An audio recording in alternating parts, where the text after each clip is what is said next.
Spectators and guests, let's give these athletes a round of applause that they undoubtedly deserve.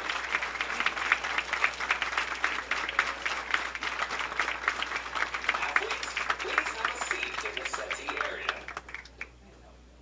For your block today, simply follow the lane numbers on your recap sheet to determine where you will bowl the next game. You will be responsible for entering the scores on your recap sheet and taking your recap to the new pair of lanes after each game. Signed recaps must be turned in at the front counter at the completion of competition. Please fill out the recap completely and add your scores for a grand total. Athletes risk disqualification by failing to turn in your recap sheet. The Junior Gold Championships lane courtesy is one lane only on each side of you. Only bowlers and tournament officials are allowed in the settee area. Spectators and guests, flash photography is not allowed during competition. Smoking is only allowed outside. Please take a moment and turn off all cell phones. If you have any nominations for the David Dom Sportsmanship Award, please pick up a nomination form from the front desk and pass them along to a tournament staff member. Nominations must be submitted by Friday evening to determine the winners of this award for each division. The Junior Gold program would like to thank the following groups for their support of the Junior Gold Championships. Campbell, the official lane maintenance provider of the Junior Gold Championships. Good luck to all the bowlers from Campbell. Logo Infusion, the official jersey of Junior Gold. Infuse your game. The Youth Education Services Fund. The YES Fund is an initiative dedicated to the development of youth bowling. Our future is now, and the partnerships already created have united the bowling industry in a single cause, the betterment of youth bowling. And the brands of Ebonite International, Track, Columbia 300, Hammer, and Ebonite for being this year's presenting sponsor. Without these sponsors, the Junior Gold program would not be able to present the quality events you deserve. Athletes, your lanes will now be coming on for 10 minutes of practice. Athletes, before we begin, and spectators, please put away all Avalon pads, any other abrasives, and ball cleaner, as you can no longer use them at this time.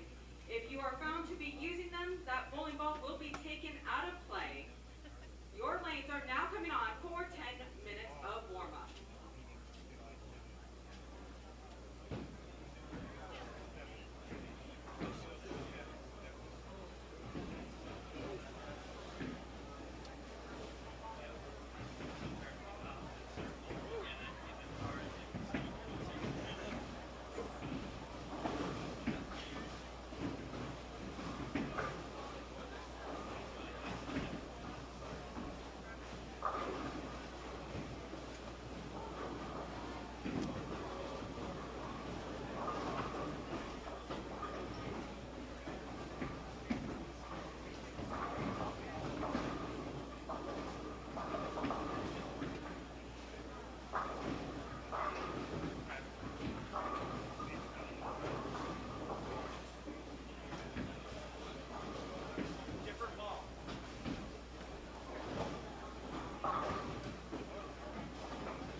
Hey, move left and keep throwing it.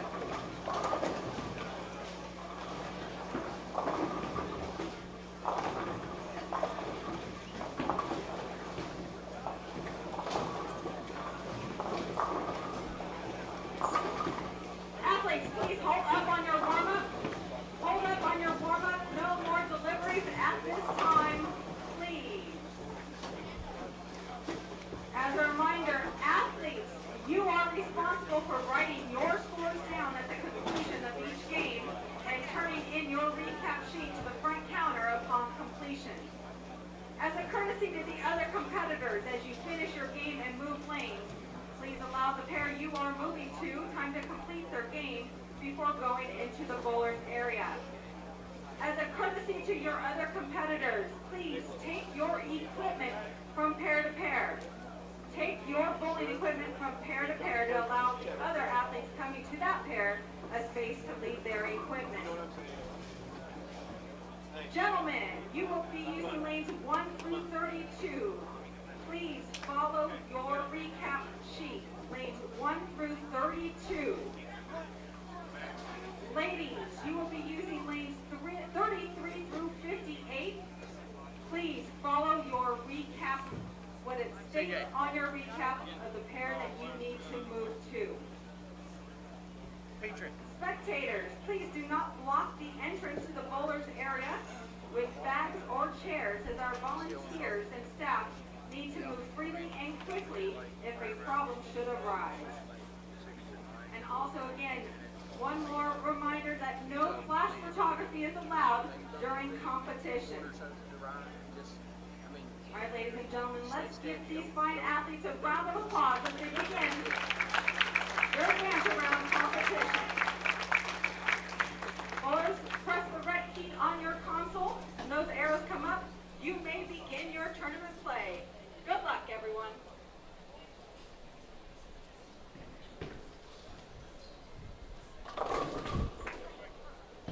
Good morning and welcome everyone to Bowl TV for the U15 Advances round at the 2018 Junior Gold Championships presented by the Brands of Ebonite International. We are at Forum Bowling Lanes in Grand Prairie, Texas, and my name is Aaron Smith with USBC Communications.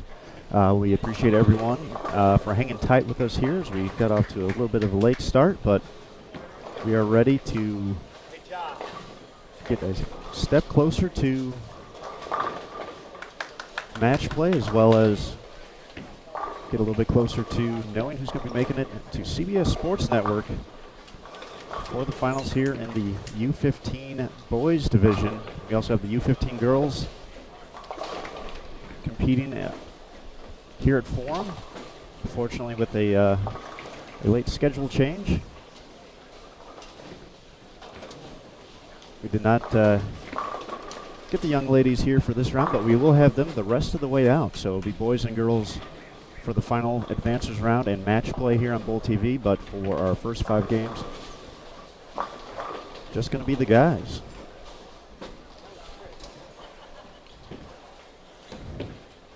That's where the last one's going. I'm sure most of you folks know if you that we have 4 streams going right now across the Dallas Metroplex area.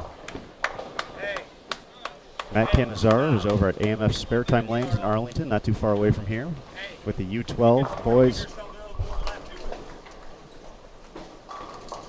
and girls finals advances round. They have one less round for the U12s.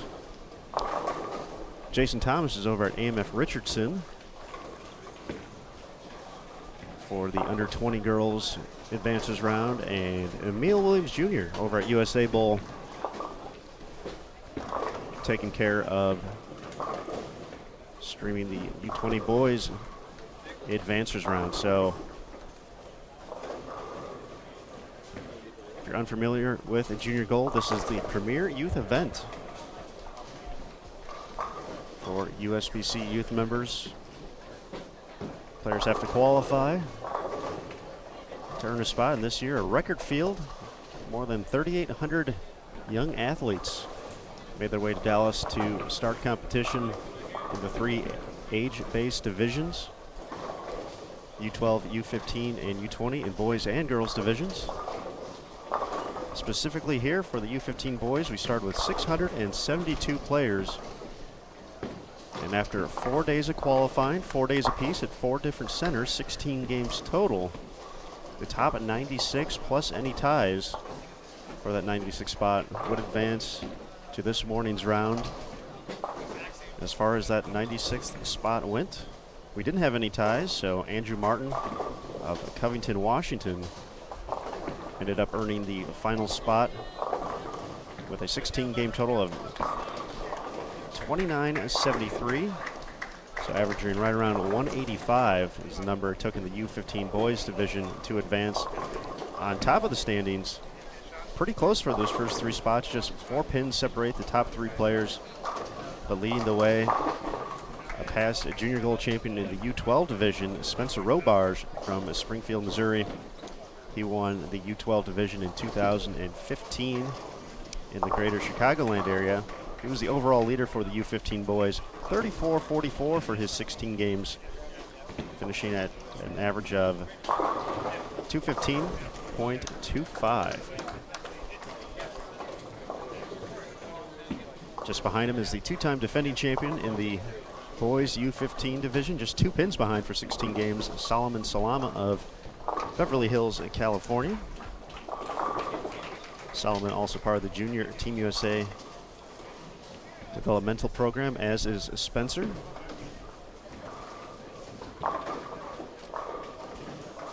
And rounding out the top 3 in the U15 boys division is Nolan Blessing from Cincinnati. He was just 2 pins behind Spencer, so those first 4 spots, once again, just 4 pins separating them. Nolan also part of the USA Bowling contingent that made it to the TV show for CBS Sports Network. He'll actually be facing off against Spencer's team.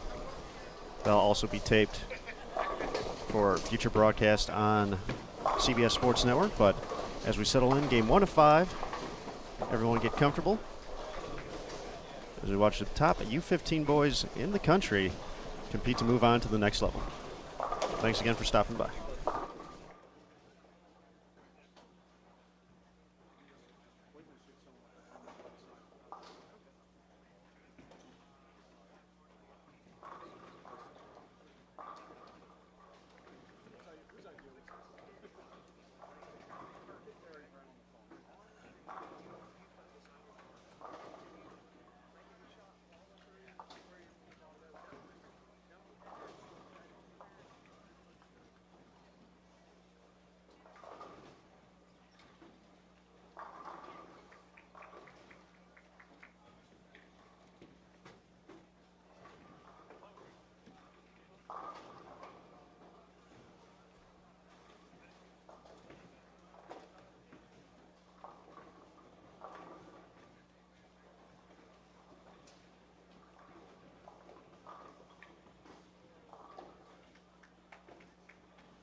All right, we're settling in nicely here into game number 1 of 5 in the U15 boys advancers round. We mentioned the U15 girls also competing here at Forum right now. Off camera, a few pairs to our right. From 382 competitors, they took the top 55 to this round, led by J.L. Hammond from here in Texas. She was the only player to go plus for her 16 games. 33-11 her total. She was tied for 5th last year in Cleveland, so looking to improve on that. In second place on the girls' side, Amanda Najokis from New York, a past U12 champion in 2015, also a member of the Junior Team USA developmental program for 2018. And in third place is our defending girls U15 champion, Jennifer Laredo from California. For that win, she also earned a spot on Junior Team USA for the developmental program. And the cut for 55th ended up being a tie, so we actually took 56 players to this round. Hannah Grather from Gonzales, Louisiana, and Madison Hilden from Newport, Washington, both finished with 27.78, a 173 average to advance from qualifying. On the girls' side, the top 32 from this 5-game block will move on. For the boys, we're going from 96 to 48, so we cut the field in half.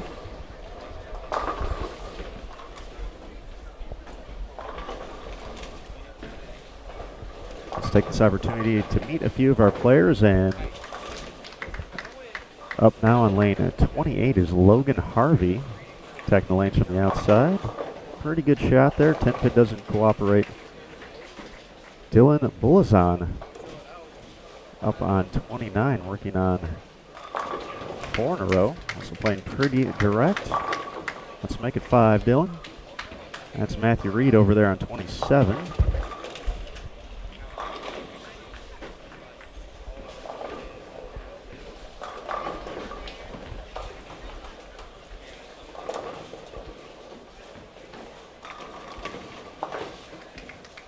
Isaac Gergen going to be up on 29 momentarily.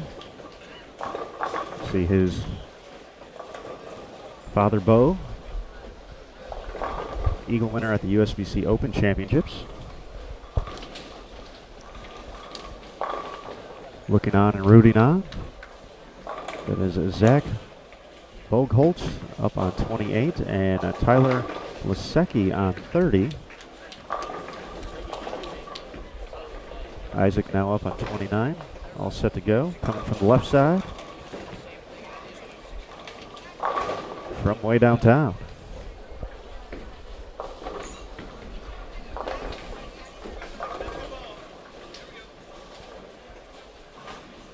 Garrett Martin stepping up on lane 28, coming up next.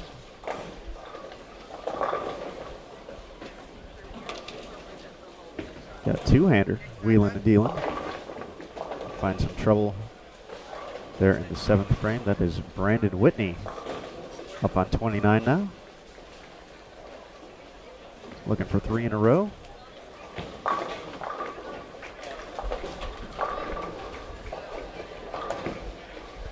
See, John Green's going to be on the far left of your screen on 27 in a moment. There's John. Oh. Gets it back, but 9-pin says, not this time.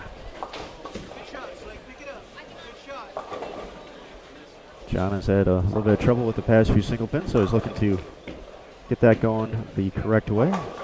It's a nice shot there by Nick Forthoof. Nick, if I got that wrong, I apologize.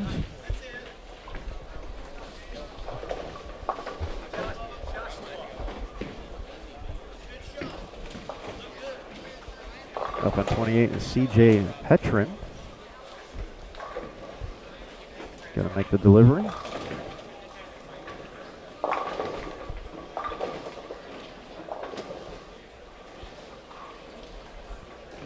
And I think Joshua Collins over there on lane 30, far right of your screen, is going to be our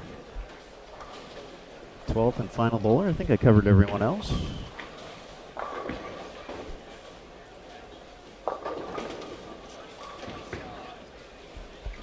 but maybe not. We'll make sure we get everyone announced here. I hope we do the bare minimum to butcher any names. So this is our first opportunity to really meet a lot of these players.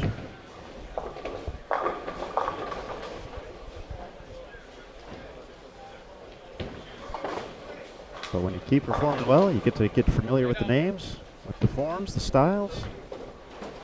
So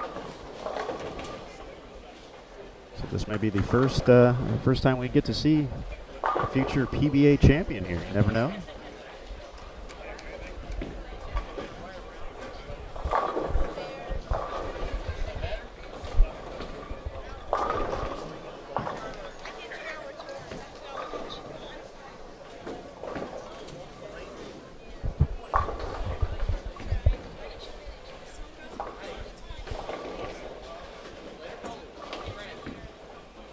For junior gold this week, the players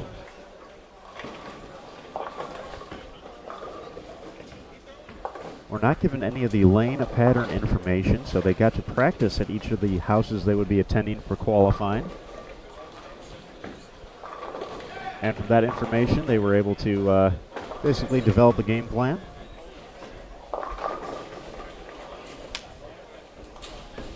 But no specifics, no lane graph, no length, no volume, no type of oil.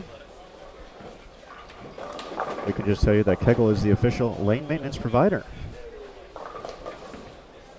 of the Junior Gold Championships. So thanks to Kegel. Of course, a big shout out to our good friends at the brands of Ebonite International, Columbia 300, Ebonite Hammer and Track for their continued support of this great event.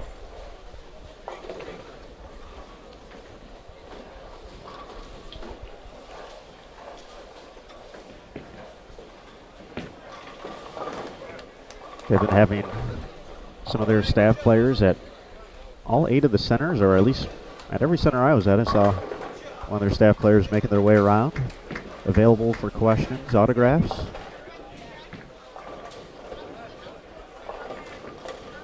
Over here specifically at Forum Lanes, we had Ronnie Russell and Diana Zavyalova hanging out along with Tyson Brannigan, one of their brand managers.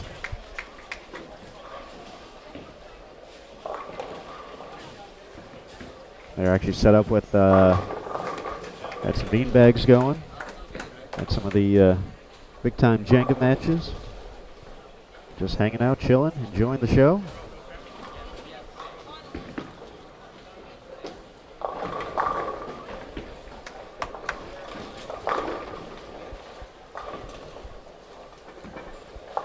And a little bit later today,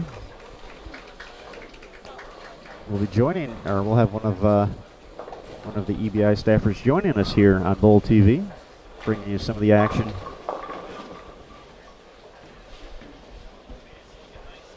Spoiler alert, it's Ronnie Russell. So looking forward to having Ronnie on. Of course, he was a big part of the opening ceremony on Sunday at the American Airlines Center in Dallas, home of the Dallas Mavericks and Dallas Stars.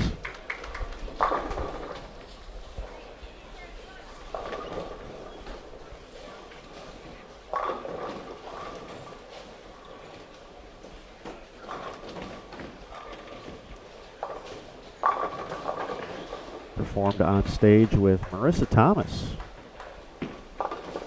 Gave the crowd a show, so that was a pretty cool experience. Hopefully a lot of you got to watch that here on Bowl TV.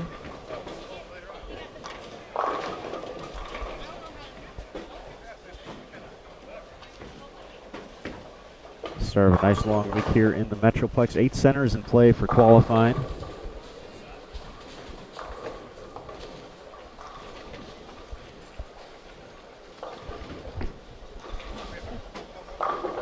But as we talked about the lane conditions, as far as we know, something new for pretty much every round. So even if you've had success at one center, you can take the positives that came from that.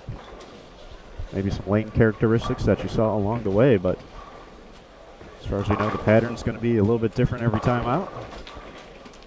Players had 10 minutes of warm-up prior to the start to kind of put together a game plan. And that's all about getting into the top 48. Nice shot there from Isaac. Putting together a nice game. Had a chance to get into the 240s with the double in the 10th.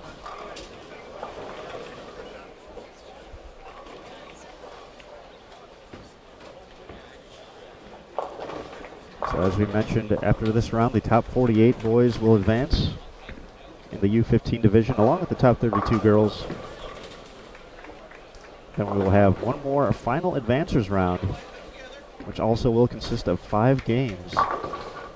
And from there, we will know our 16 players advancing to the double elimination match play bracket. So match play, always fun, always exciting. It'll feature 2-game matches with total pinfall determining who advances, and new for 2018.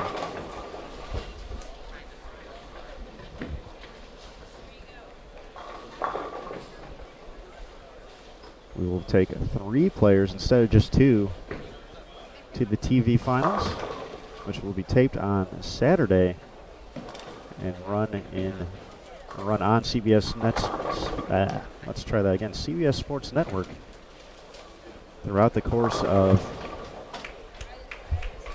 the end of July and into August.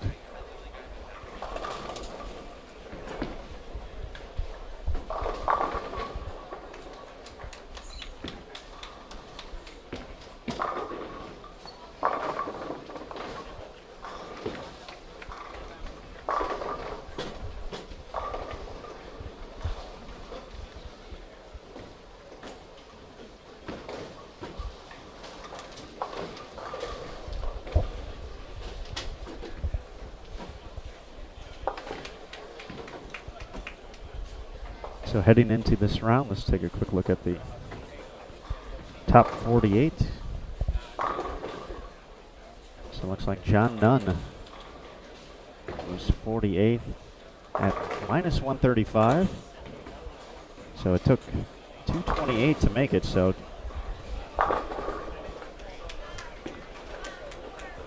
5 games, definitely enough time for everyone here to have a chance to really make a run.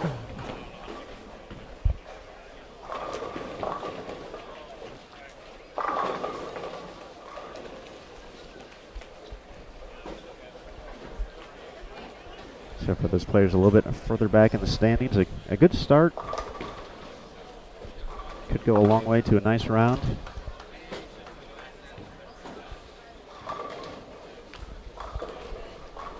Most of the guys on our featured pair to start here a little bit further back in the standings. It looks like the way everyone's kind of set up is based off of where they finished in the standings.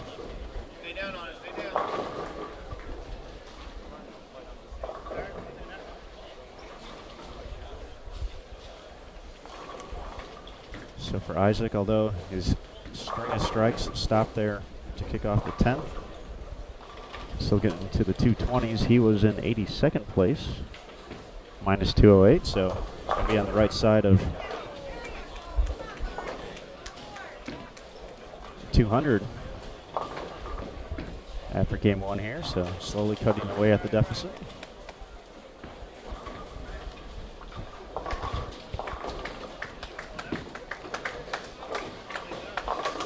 Nice shot there from John Green, working from 3 in a row. He can still get to 205.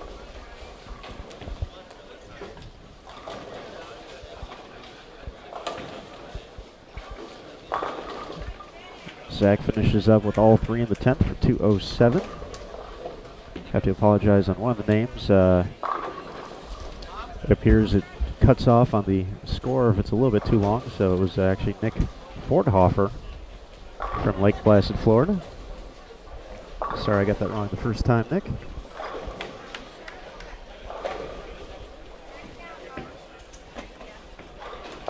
Our players will move to a different pair after this game, so we'll welcome 6 brand new competitors, or 12 total, 6 on each pair of lanes.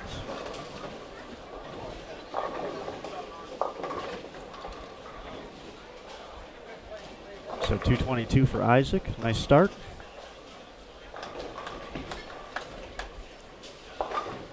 John Green got the double, so 205 still out there. Josh Collins has already gotten one strike. Can he add one more? Bam. All right, Josh, look good.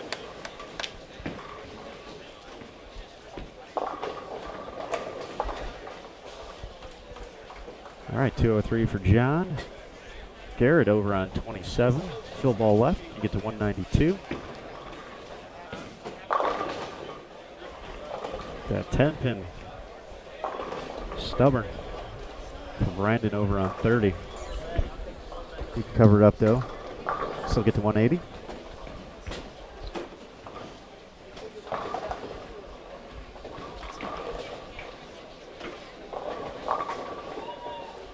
Make it all 3 and 10 for Josh. Nice finish.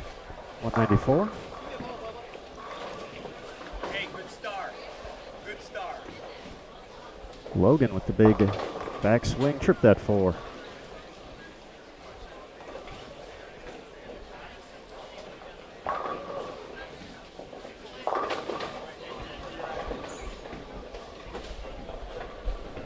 Another player with an opportunity to make a big jump here. Dylan was in 89th place, joining us from Haverstraw, New York. It's minus 219, so chance to get to 258 here. Keeping his angles a little more right to left, and no doubter right there.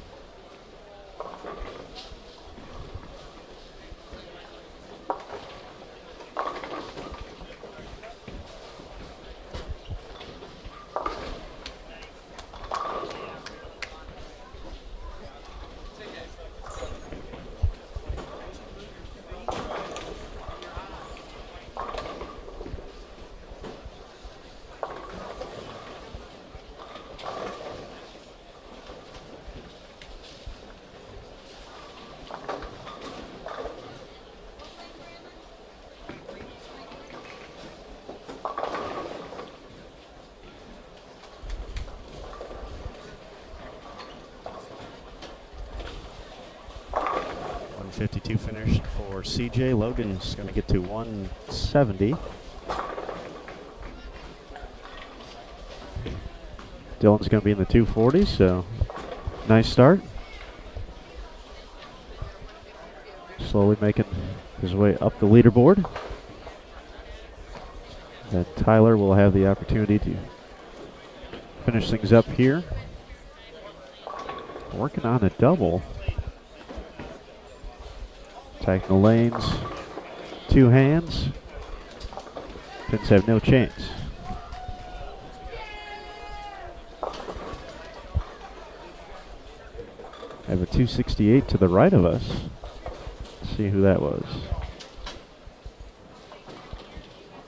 Zachary Leshikar. Hope I got that right, from O'Fallon, Illinois. Another player a little bit further back. Big start. Matthew Bruce as well, 244. One pair to our right, so looks like you can definitely get some scores out here.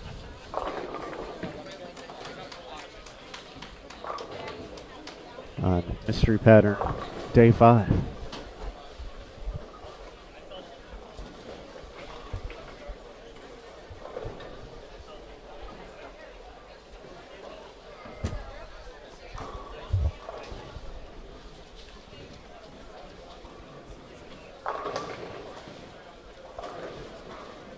Final shot here, game number 1.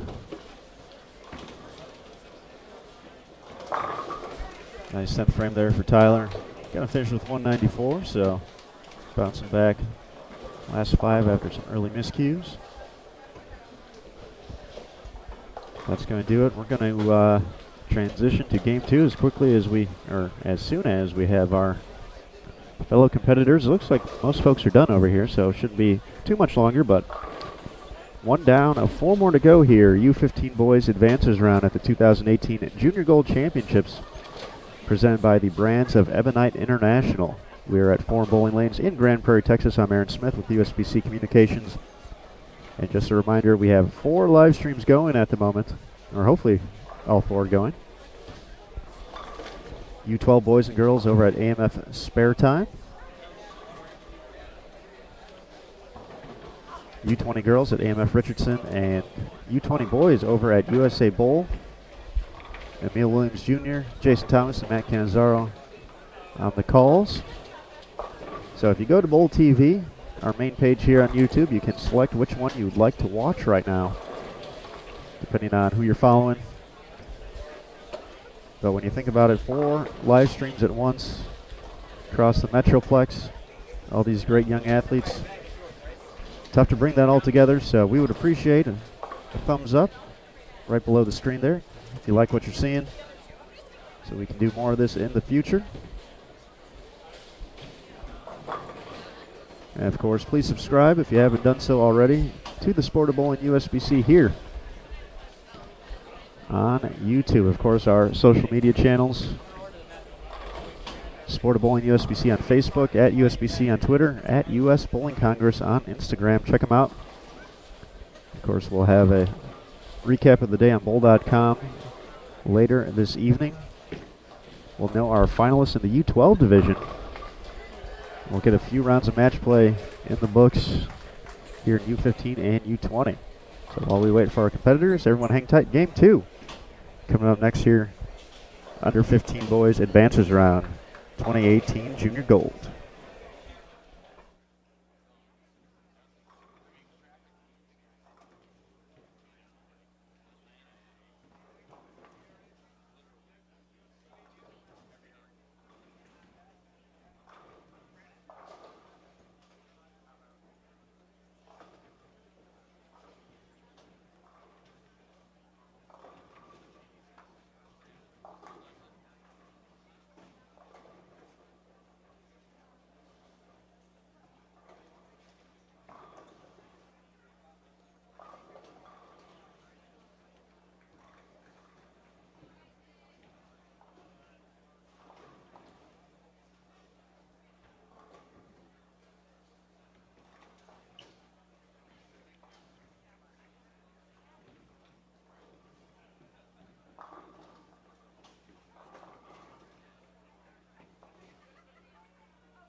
Lanes 29 and 30 here at Forum Bowl, wasting no time to get into game number 2.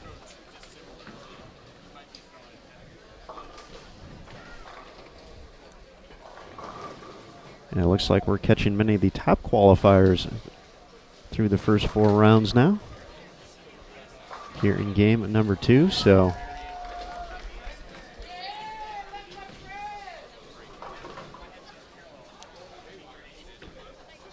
or at least a mix of them, depending on which way they move, but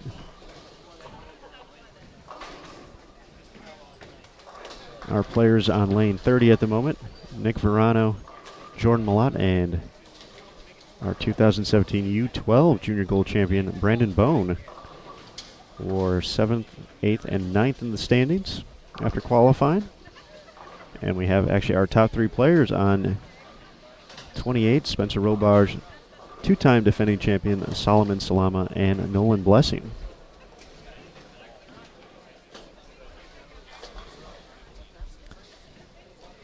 Here's our first look at Brandon, the son of Hall of Famer Parker Bone III. Actually, a lot of cool family ties here for our three competitors together now on 29. For Nick Verano, his sister is PWBA superstar Danielle McEwen. For Jordan Malott, son of the big nasty Wes Malott. And of course, Brandon Parker's son, so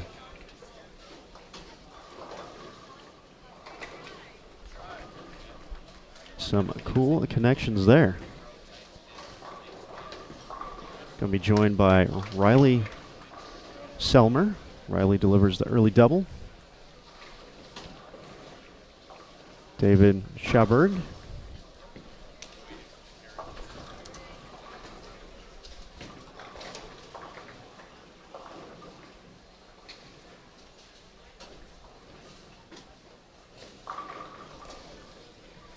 Going to get our first look at David here in just a moment. He's going to be out of screen to start, and then there he is, far right of your screen.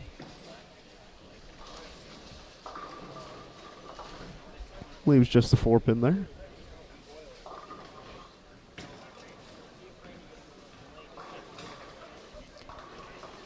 And the third is Kyle Toyas.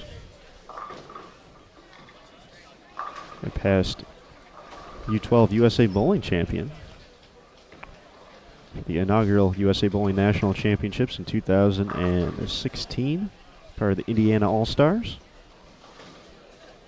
So Riley, David, and Kyle a little bit further back in the standings to start the day in 69th, 70th, and 71st once again for U15 boys looking to get into the top 48 in the standings when it's all said and done.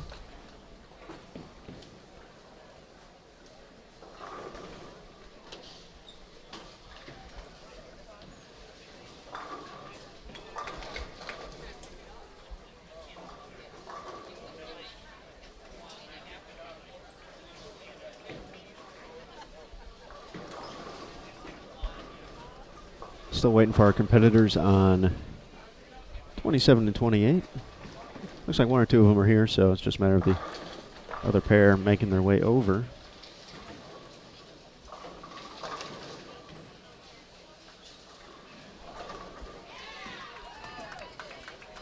Question about what lane players are on, and unfortunately do not have a lane schedule of where folks kind of jump to available at the moment.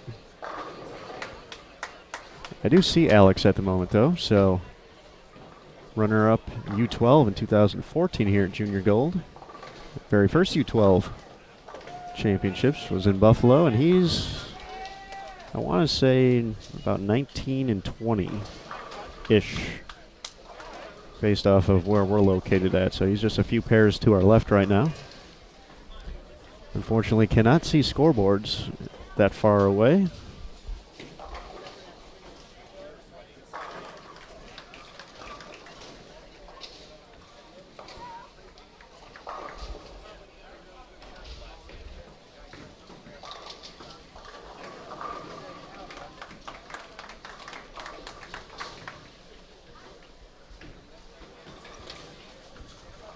Our U15 girls bowling a little bit quicker, only with 4s and 5s on a pair, so they're going to finish up ahead of the boys here.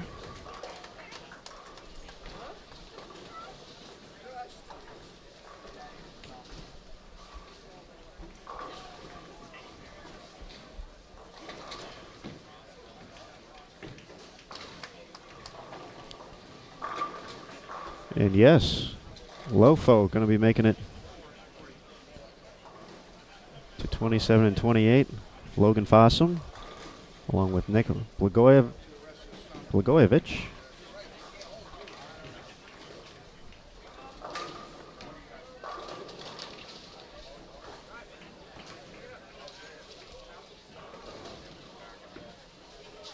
and Leo Chin. Along with, once again, our top 3 through qualifying, Spencer Robarge, Solomon Salama, and Nolan Blessing.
Thanks in the chat there, Ian. Every once in a while,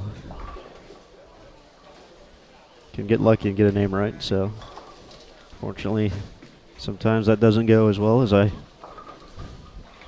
would like. But of course, for any of the fans watching, if I do happen to mess up a name, please feel free to kind of help me out in the chat.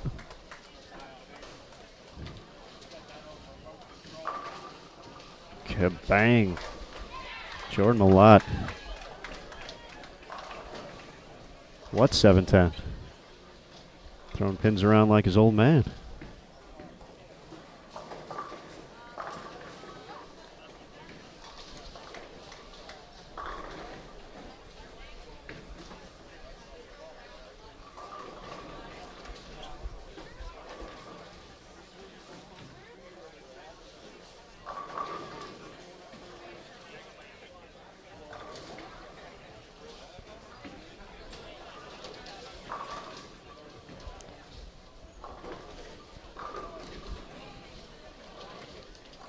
So 710 appears again for a quick second on 29, but Brandon able to get him mixed up. There's Solomon, so we should be starting on 27 and 28 relatively shortly. Nice shot there by Kyle.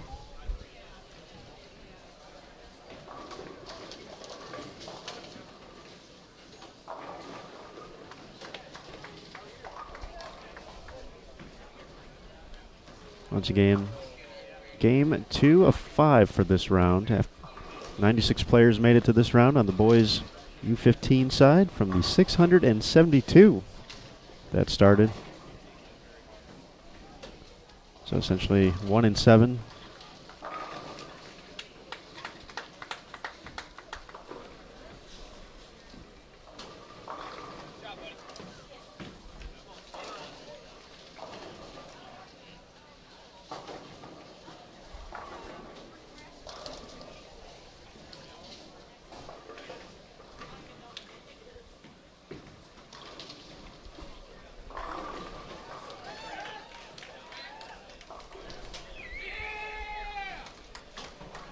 Lively crowd here as well at Forum. Packed stands once again. The parent, family, friend support has been phenomenal this week.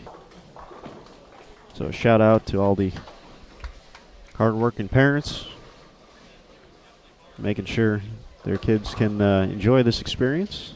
A lot of folks having to take time off of work, make it a vacation almost. So with the shorter days, just 4-game qualifying blocks each day.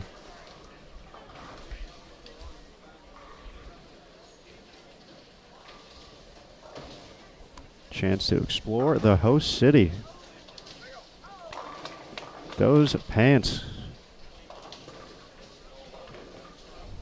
But when you're a U12 champion and a USA bowling champion, you can wear whatever pants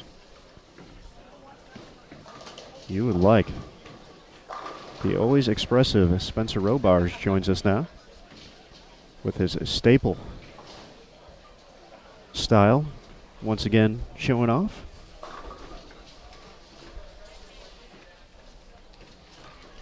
Spencer's already had a busy week. As we mentioned, he was the tournament leader through qualifying, first 4 rounds. Although very close between him, Solomon, and Nolan Blessing. We'll get to see here momentarily. But he also is making a return visit to CBS Sports Network. 3rd consecutive year he's done that. As a member of 3 Rights, Make a Left. They're going to be representing the Midwest once again in the championship round of the USA Bowling National Championships presented by Sixlets.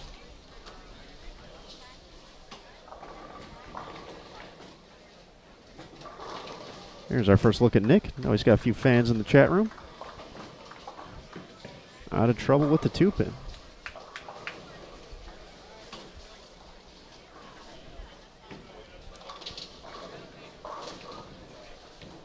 So Solomon resets once again. 3 consecutive years for Spencer. Making it to TV, was the U12 champion.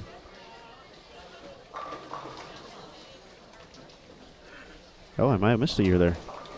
He's been around so long now that we mix up our years. 3 out of 4 years. Because he won U12 in 2015. Chicagoland. Yeah, there we go. Okay, I'm talking myself through this. Don't mind me, folks. Solomon delivers a strike. Here's our first look at Nolan, who's been very steady, very solid throughout the week. Had a nice first block at Brunswick West Creek to kick things off. He's kind of been cruising since then. Talked about USA Bowling. His team also advanced to the finals. So they'll actually face off against Spencer's Midwest contingent.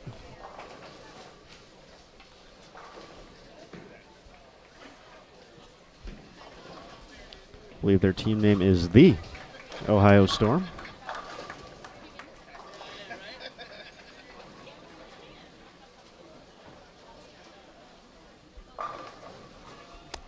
Yep. The Ohio Storm. The.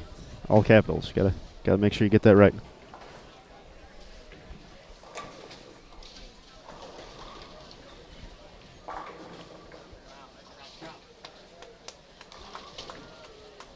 So we'll let those guys catch up for a few frames. So we're already in the 6th over on 29 and 30.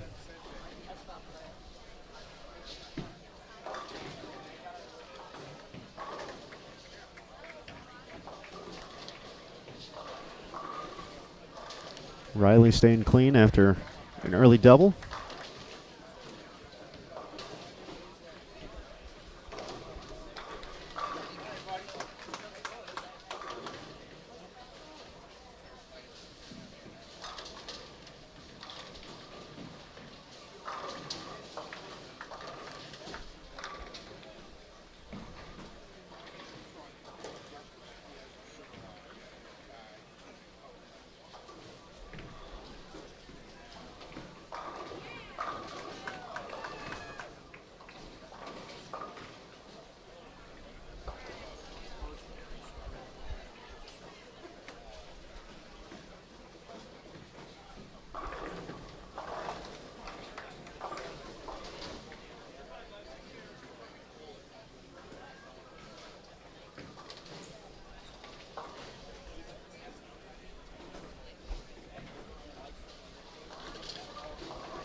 But a big thanks to everyone for joining us here on Bowl TV. Once again, you're watching the U15 Boys Advancers round, but you have 3 additional live streams to choose from throughout the course of the day. Depending on who you want to watch, if you want to check out a few different live streams, you can do that. See the great talent pool out here. Matt Cannizzaro is with the U12 boys and girls over at AMF Spare Time. As we mentioned, U15 boys right now in our featured pairs, but the U15 girls here as well, and they're going to make their way to our featured pairs the rest of the way out. So that was a last-second change in some of the lane assignments. So we fortunately did not get the girls this round, but we will have them the rest of the way out. The U20 girls is over at AMF Richardson. Jason Thomas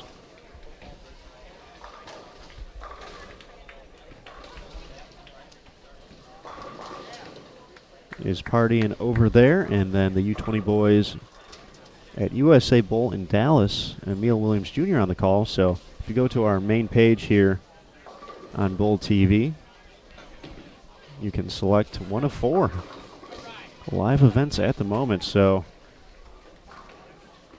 pretty cool stuff happening here in Dallas. And we couldn't do it without the great support of our sponsors.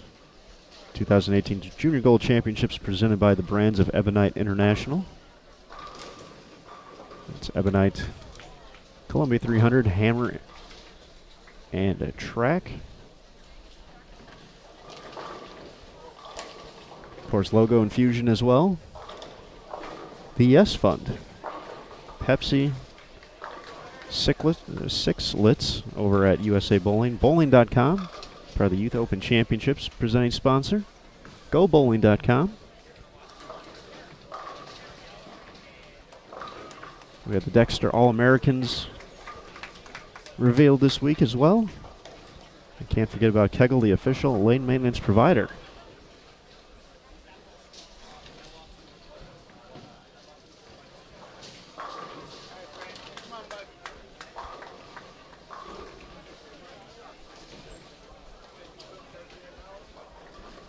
Of course, also a shout out to the many folks across Dallas, Fort Worth, and surrounding areas who have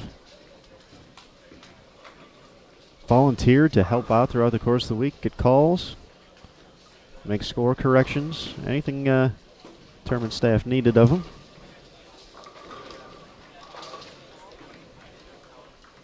So to all the volunteers, we appreciate the fact that you guys gave up some time to help out all these great athletes. Have the championship and tournament they deserve.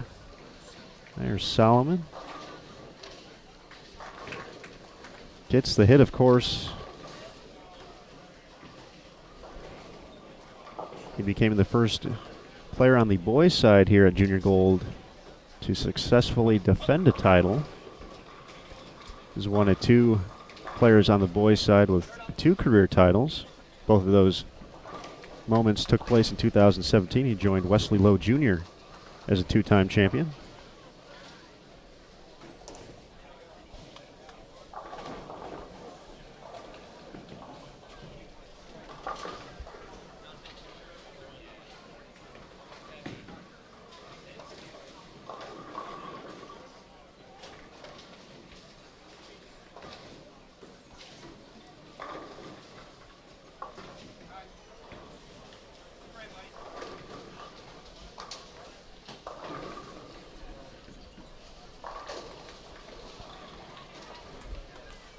So only on the girls' side have we had a player three-peat. It actually happened twice. 2 very familiar names with the PWBA Tour, Shannon Pluhowski and Stephanie Nation, now Stephanie Johnson.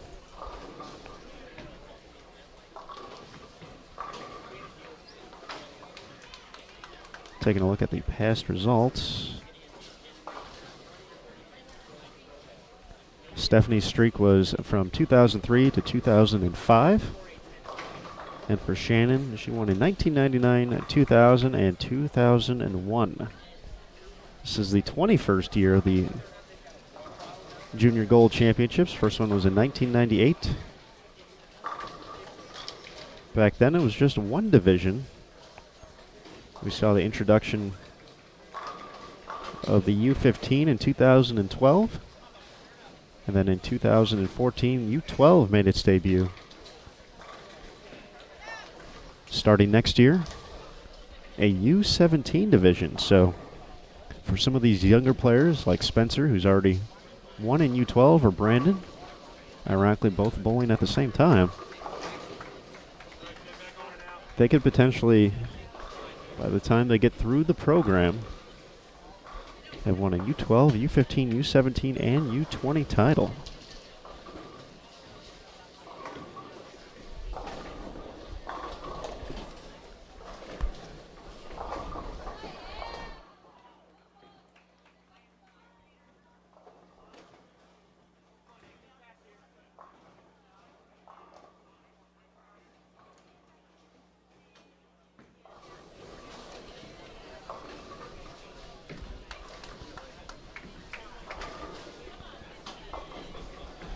So it's definitely been fun to see the progress and development of this great event. As Nick delivers a great shot in the 9th frame. It's also great to see the parent support out here as well. And we've seen many familiar faces. Parker Bone III just stopped by real quick, obviously watching Brandon. We got Wes in attendance for Jordan, who's putting together a fantastic game right here. Going to be up on lane 30 in a moment. Here's David. Making it 3 in a row. Nice shot, Dave.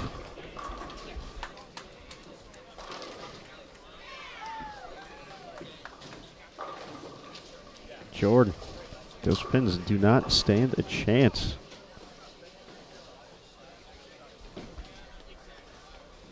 But for Nick Ferrano, not only is his sister in attendance, but A.J. Johnson, a past Junior Gold champion as well, on site. So we have a pretty stacked PBA team, just and PWBA, just a few feet behind us right now.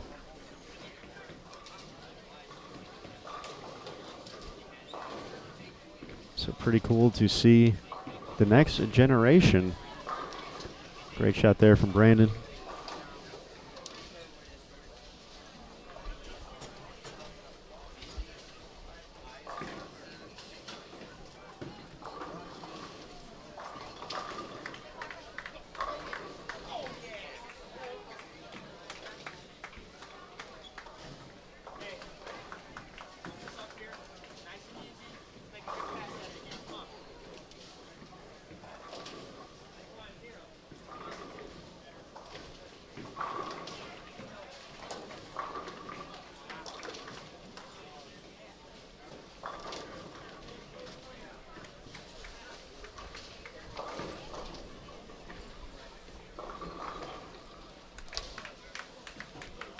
We are in the 10th over here on 29 and 30. Nick looking for one more. Can tell from his body language, he's going to need some help on that one, and comes in a little bit light. Still going to be in the 2 teens here, 216 with the spare. No problem on the single pin for Riley. Just had the one open this game. Had a tough time putting the strikes together, however. Can get to 187.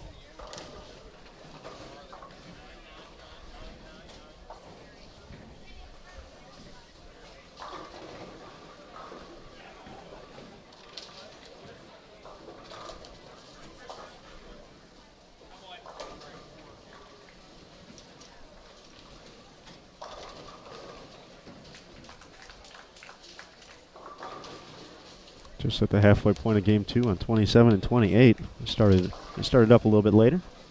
Time all of our players got to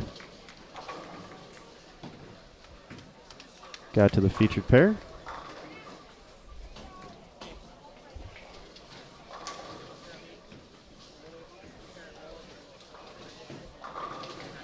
Final shot for Riley. Comes in a little light. It's going to be at 185.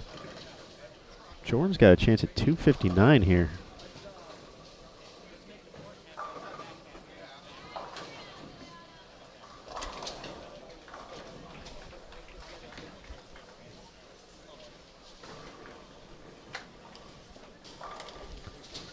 Leaves the 3-6-10 to kick things off. Still has 230s out there with the conversion.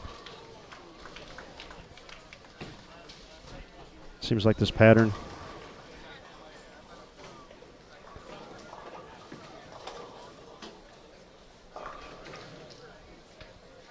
pushing the right-handers a little bit further to the right. Some of the two-handers kind of getting a little bit more around the pattern. Once again, we don't have the pattern information available, just kind of basing off of what we see. Spencer and Solomon probably have crossed a time or two, but got some revs going down the left side over on 27 and 28, so good opportunity to see how the port side is getting attacked here.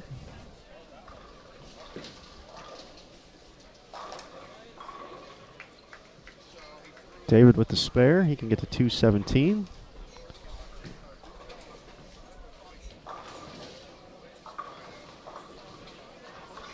Nick up on 28, looking for 2 in a row. Representing Canada. Digging the shirt. Not the result he was hoping for there. Baby split.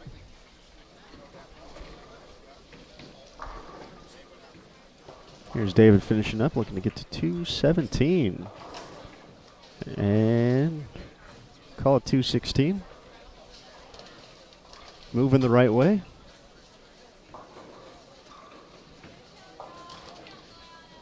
Jordan tried something a little bit different there. Gonna finish with 231.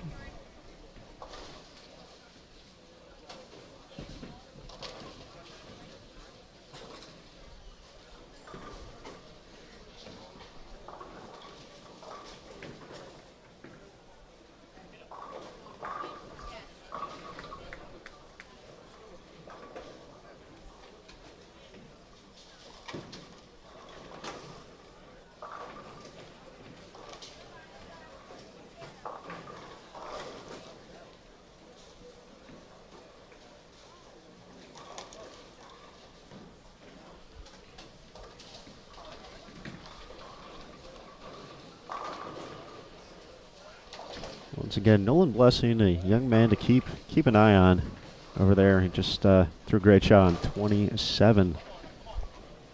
It's a name to be reckoned with here in the future.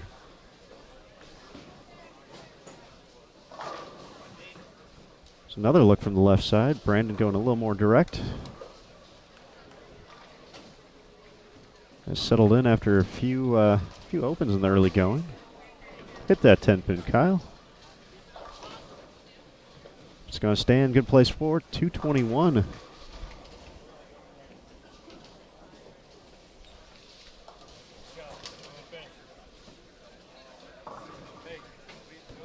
One more strike here for Brandon, and he can salvage 200 here. That one's going to have to push. And does. Uh-oh. Hold up, Logan.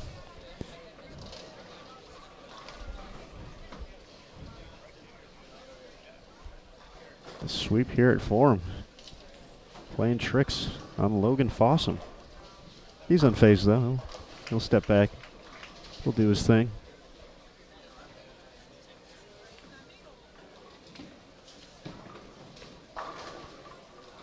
All right, way to grind that game, Brandon.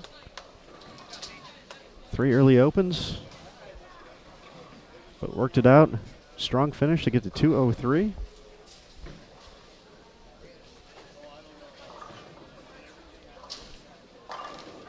See, I told you Logan wouldn't be phased by that. Great shot.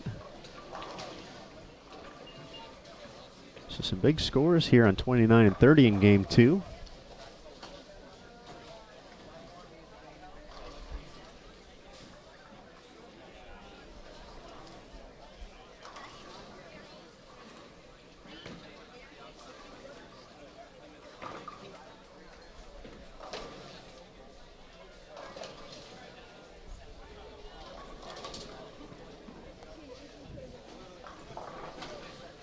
Looking around the house here for the U15 boys, and we got some pairs over here already done. It looks like 27-28 may be the maybe a little bit further behind than others. So we'll probably have game 3 starting up on 29-30, potentially before we finish up game 2 here. But for the time, let's focus on these players. Nice shot there from Nick.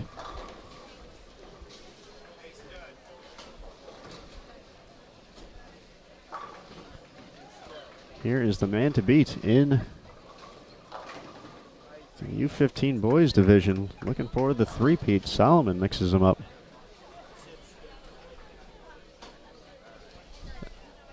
For anyone who watched the show last year for the U15 boys, Solomon put on the show of all shows, which included a 299 in game 2. They were 2-game matches. As we mentioned, a format change for TV this year. It was a 2-game match against Anthony Nyer.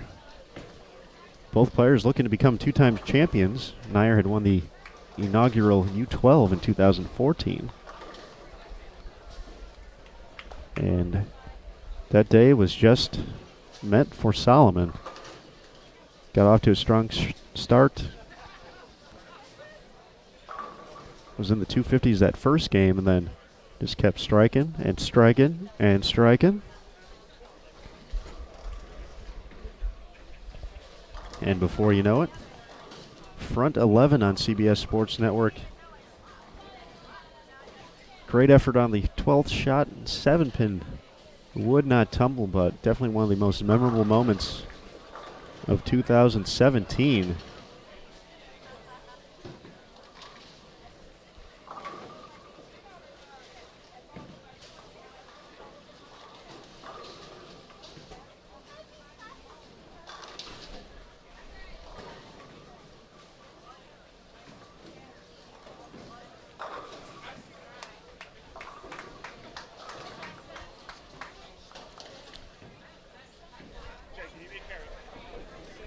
It's crazy to think that some of these young gentlemen, we'll be able to get to see them for like another 4 or 5 years here at Junior Gold before they age out of the program. So there's like potential that, you know, a Spencer Robarge or Solomon Salama or Nolan Blessing could be the 2022, 2023 Junior Gold champ.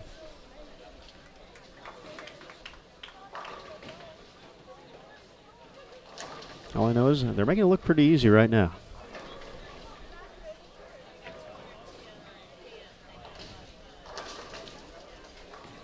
And definitely wouldn't be surprised if I'm still around to be writing that article down the road. How many lanes are on? It's 31 and 32 on the road.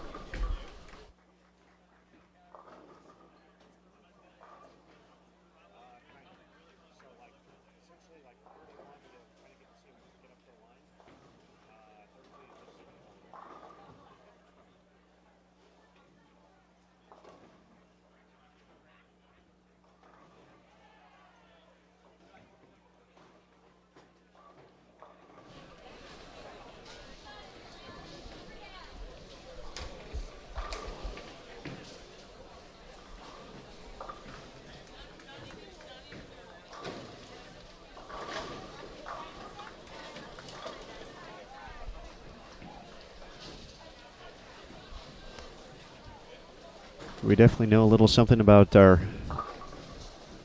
top 3 in the standings. Let's learn a little bit more about our other players on the featured pair. Leo's Chin going to be stepping up on 27 in a moment here.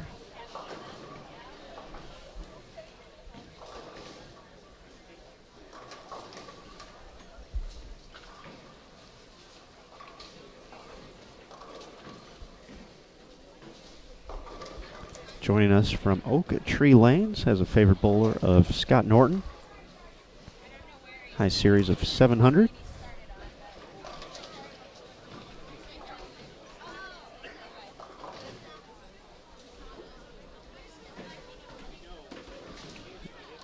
Ran into some trouble here though in frame number 9, working on a strike. Looking at the 3, 4, 6, 7, but definitely something makeable. We'll see if he can make a run in the second here.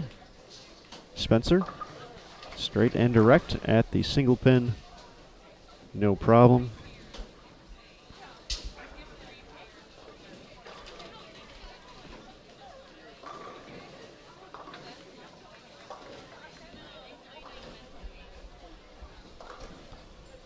Talked a little bit about Nick already. Joining us from Canada has a high game of 290, high series 756. Carries a 214 average.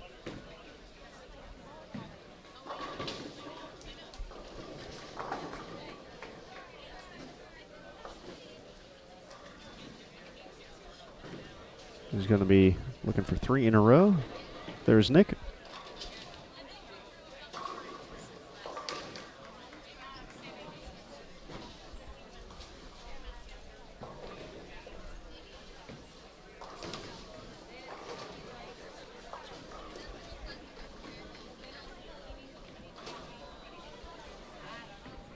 Got some names for 29 and 30, so game 3 is going to be up and ready to go here pretty quickly.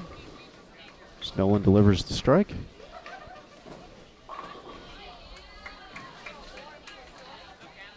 No problem on the spare there for Nick. And finally, Logan Fossum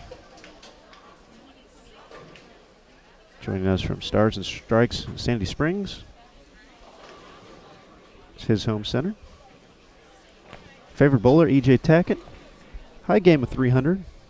High series 782.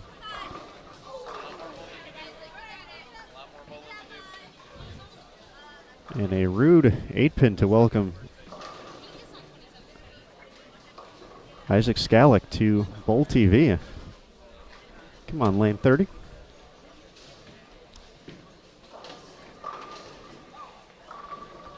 Another mean pin right there. 9-pin for Logan.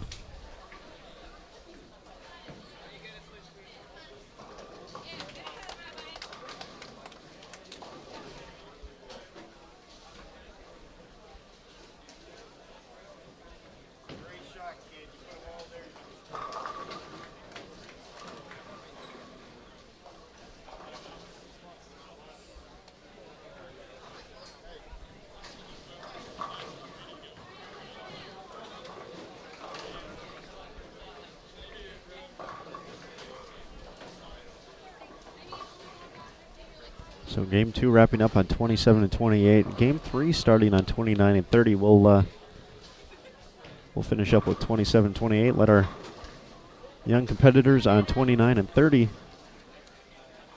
start to settle in.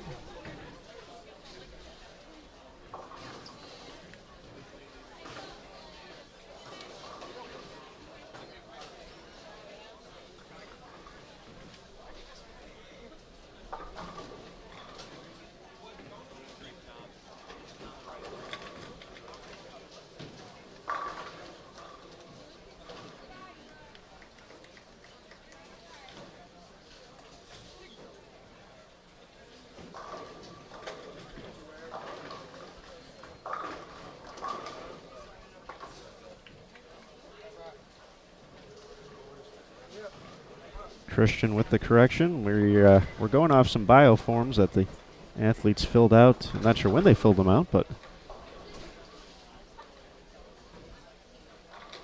Christian saying Brunswick Zone Roswell.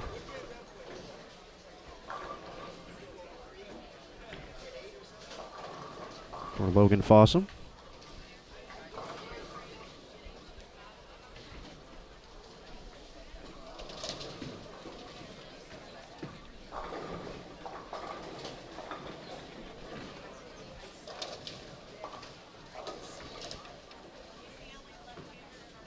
Spencer going to be in the 2-0s after the single pin conversion. Leoge finished up with 167. The split for Nicholas going to put him at 157.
The 710 for Solomon. Going to slow him down a little bit. Finishes with a 194. He's working on some momentum. A chance to get into the 220s that game. So a little disappointed, but once again in great position at the moment to advance to the next round. Logan finishes up with 201. Nolan, chance to get to 247 this game.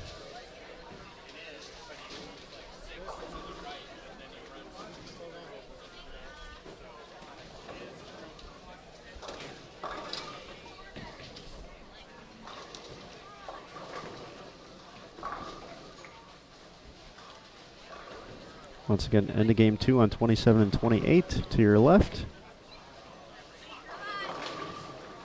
Start of game 3 on 29 and 30. This is 5 games total.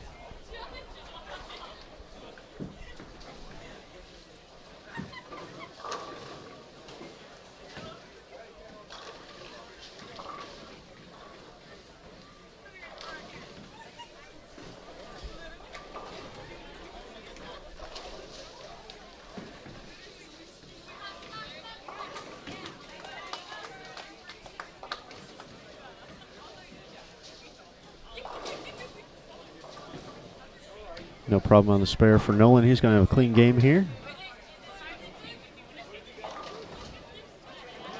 Going to be in the 220s.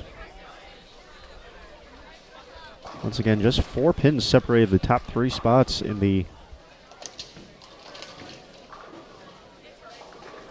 U15 boys standings heading into today's 5-game block. So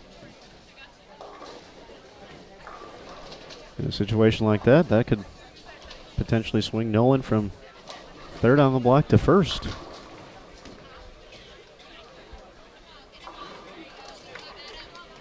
You just never know.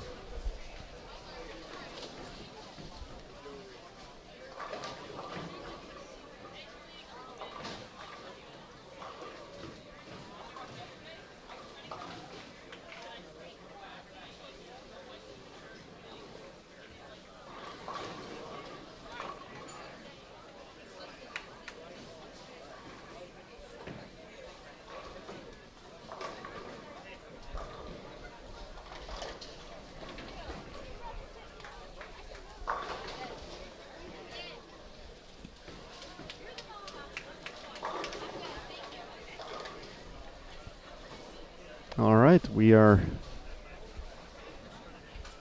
putting it in cruise control here. 2018 Junior Gold Championships presented by the Brands of Ebonite International. U15 Boys Advancers Round. Forum, Grand Prairie, Texas. We'll be in game 3 of 5. The top 96 will be cut to the top 48 at the conclusion of this round. Total pinfall for 21 games determining that.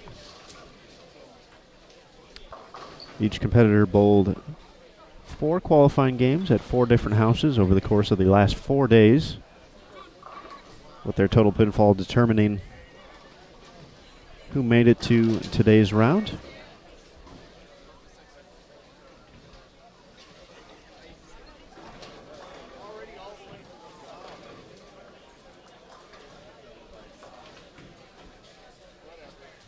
Once we get down to 48, we'll have another 5-game block. The final advancers round. It's scheduled to begin at 1:30 local time here, 2:30 p.m. Eastern. We did start a little bit late, so we'll see if that needs to be adjusted or not. Potentially using a few less lanes, but we'll still have to get some fresh oil out for that round.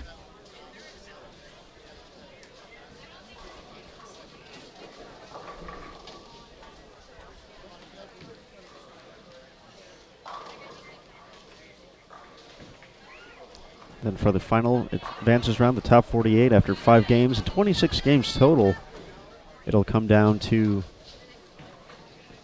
the top 16 for 26 games to determine who makes it to match play.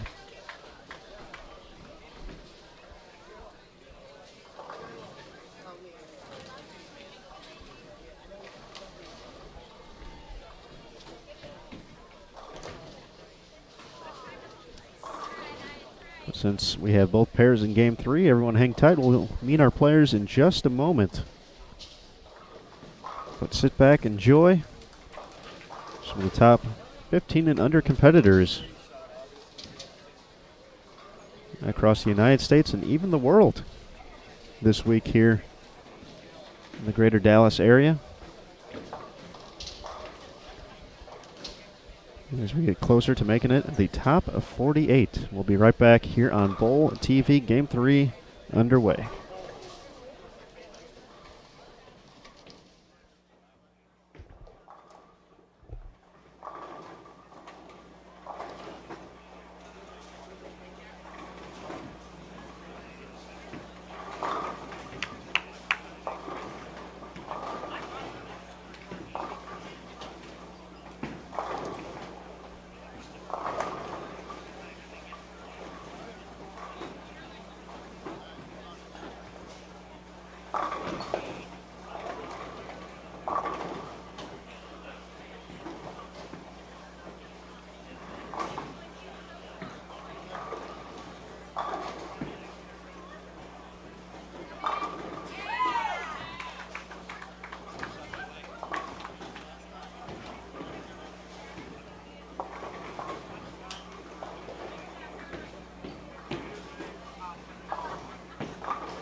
All right, game 3, U15 boys advancers round underway. Up on lane at 29, Hunter Pomajay from Minnesota. We had a little video feature on him earlier in the week. Bowling in his very first Junior Gold Championships. Came out of the gates with a 776. Obviously, that helped him make it to the advances rounds. Gail Igana should start with the front 5 before that stubborn 7-pin would not fall. Caleb Stevens up on 29 now. Looking for his first double. Comes in a little light, 2-4-5. Let's see, we got John Nunn on 27. Also comes in light, leaves the bucket. Angelo Biondo looking for an early double on 28.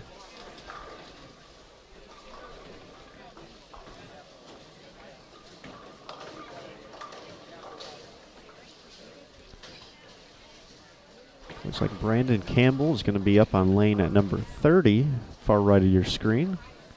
There's Brandon.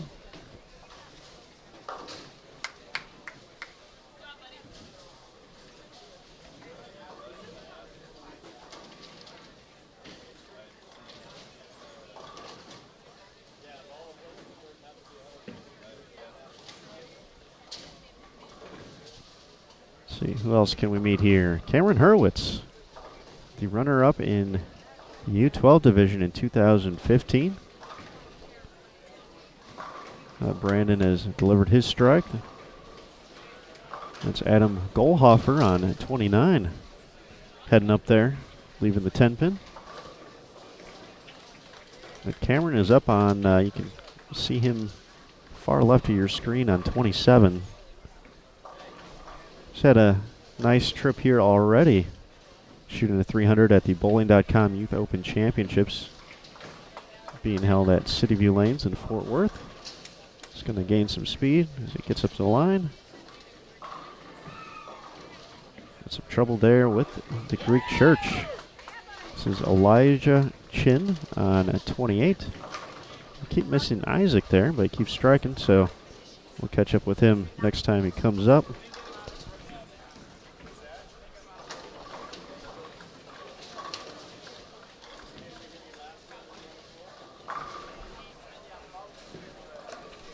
One thing you can certainly say about all these players is some impressive games out there.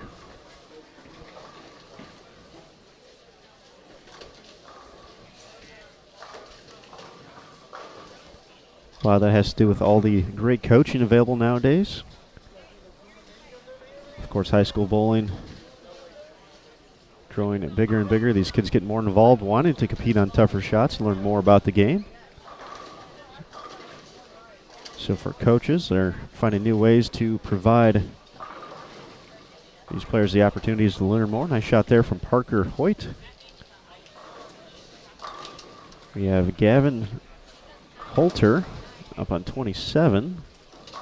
We hadn't caught up with Gavin yet. He delivers the strike.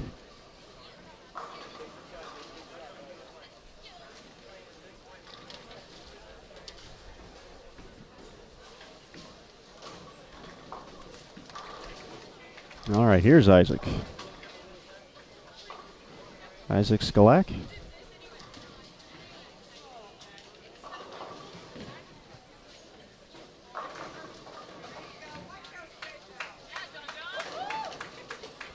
John doing a little Superman, Cam Newton style. Throwing those pins around.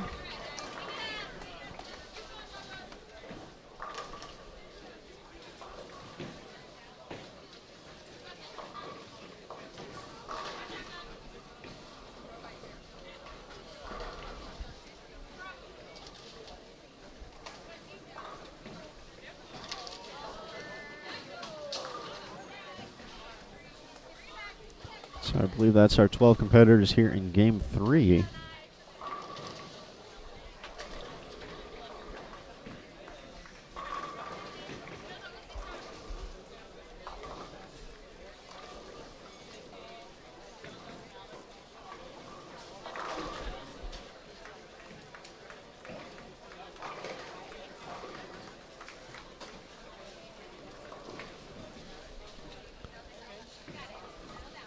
Cameron up on 28. Favorite bowler, Norm Duke. Good choice right there.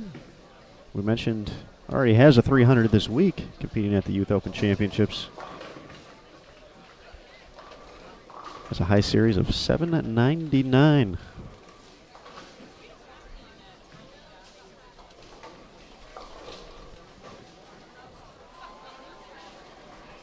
Hunter lining up on 29 and 30. Nice shot there. High game 297, high series 804. His favorite bowler, Rhino Page, representing the left side.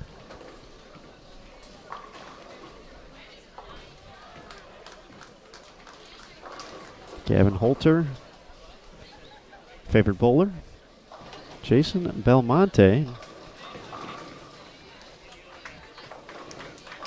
He also implements the two-handed delivery, high game 289, high career series 713.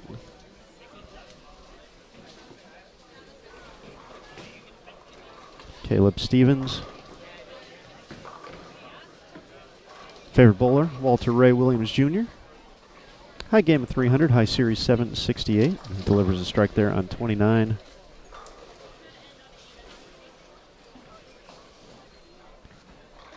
For Brandon Campbell, lefty, favorite bowler, Parker Bone III, who is in attendance here today.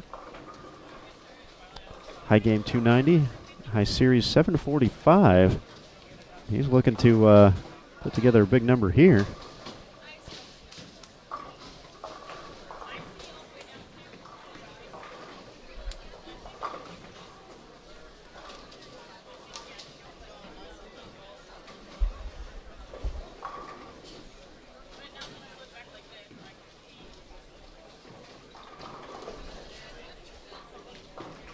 For Adam up on 29, taking care of the spare.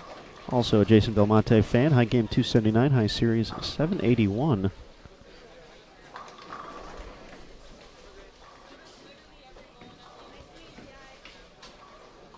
For Angelo Biondo, a Kyle Troop fan. High game 299, high series 787.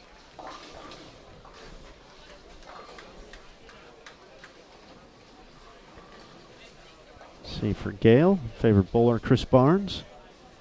Does have a 300, high series 783.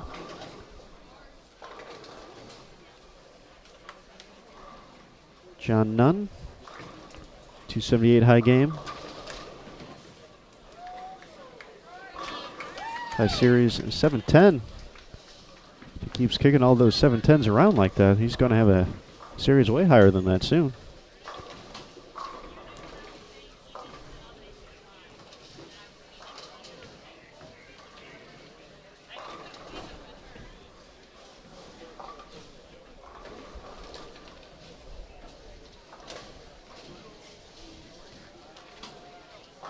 We'll have Elijah.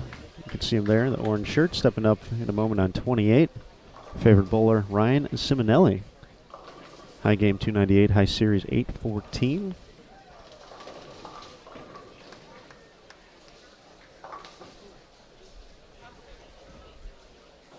See if Brandon can keep it going here.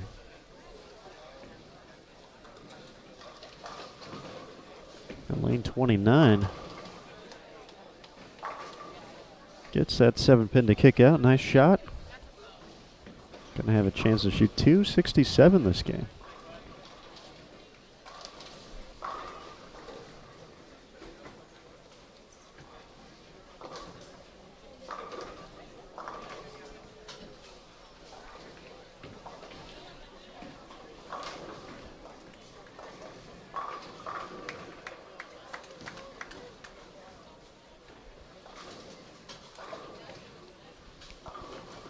Brandon was in pretty good shape entering this round in 27th place.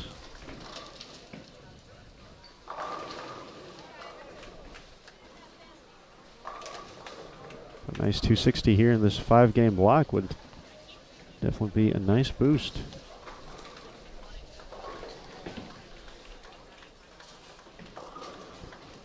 For Isaac, favorite bowler, Brooke Bauer. High game of 280, high series is 730. for Parker Hoyt. Wes Malott fan also in attendance today. Is the owner of a 300 high series at 764. Making shots just like that.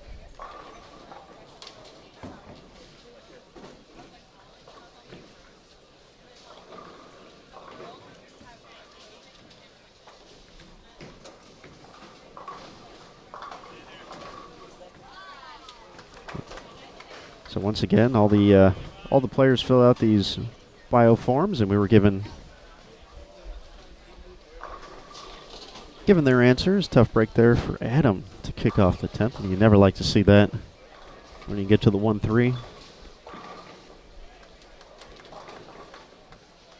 So we'll do our best to let you know a little bit more about these players as they make their way to our featured pairs, but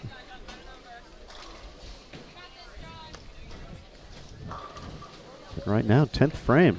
Isaac finishes with 187. Hunter's looking to get to 186 and doesn't get the strike, so 176 now is max score.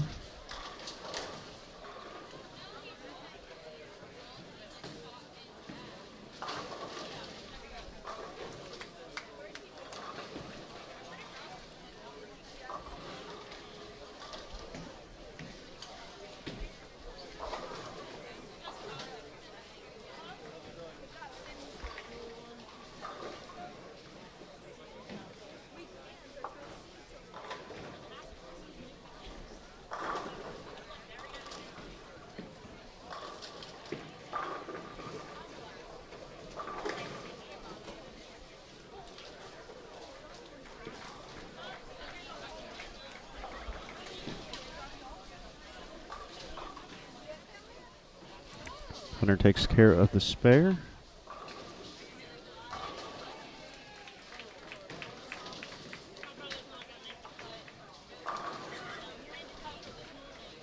All 10 back, 176.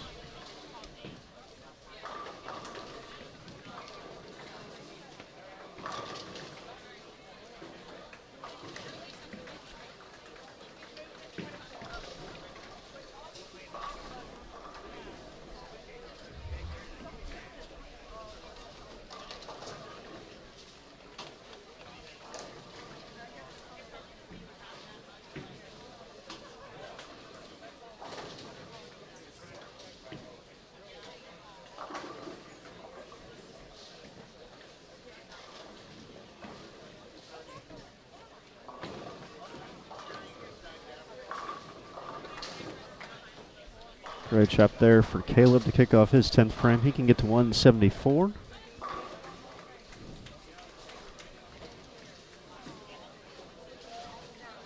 Gale's up right now, far right of your screen. 233 his max score.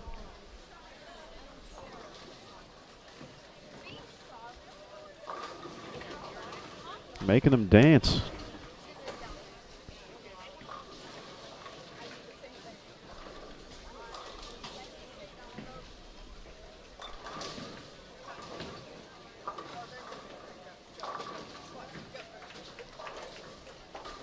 Two games left in this advancers round.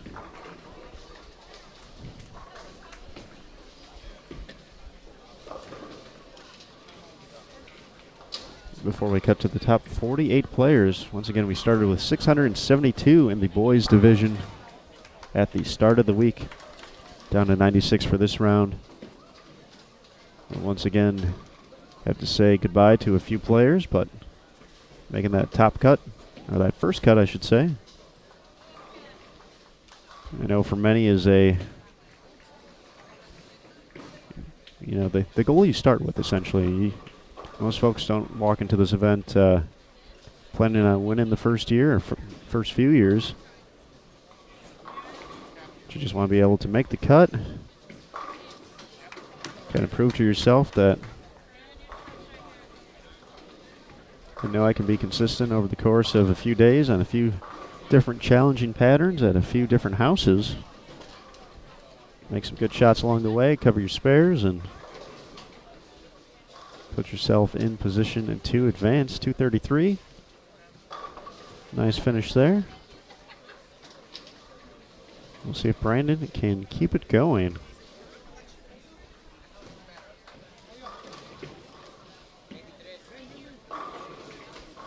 No doubter. Now in the 250s.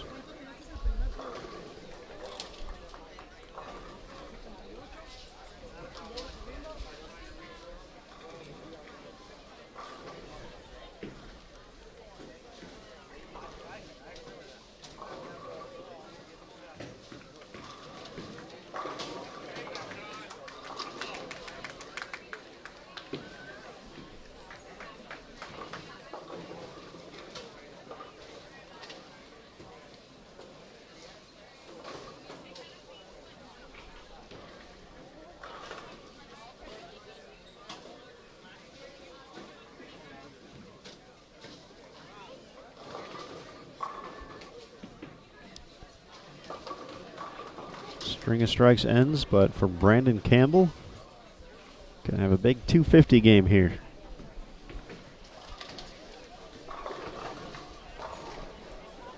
And definitely an interesting dynamic, you know, based off of the scores. Pinfall continues to carry over throughout the course of qualifying until you get to match play. So in the end, 26 games determines those 16 players.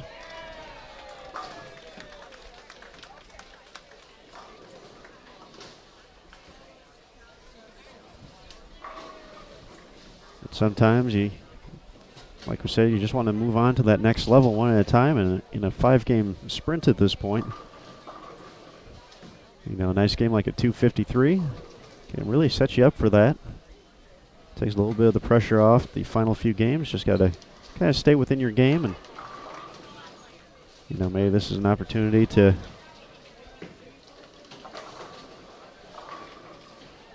relax a little bit more, breathe a little bit, knowing you put together a big game.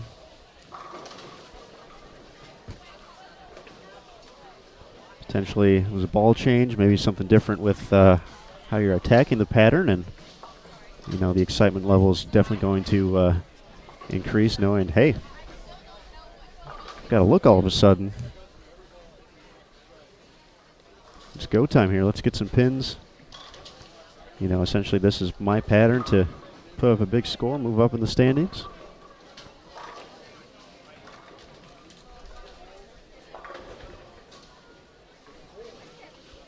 So you never know. A nice game by Brandon, finding some momentum. Heading into game 4, still a few frames here left to go. 27-28 in game number 3.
Came back and moved some stuff from my truck to couches and from Campbell's to mine.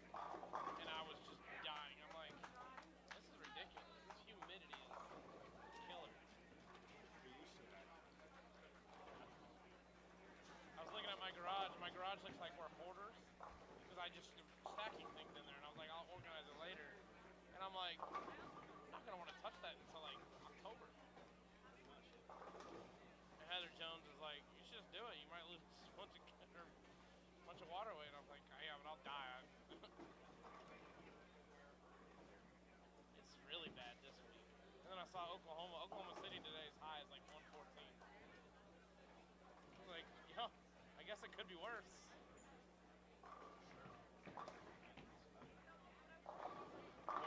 Your morning going all right?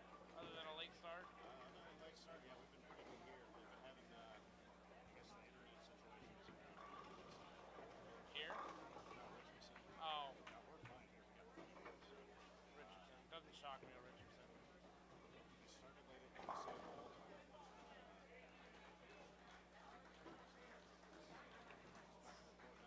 Yeah, I mean, those are minor hiccups. Those are stuff that people will probably blow up in Facebook, but in reality, they're minor hiccups.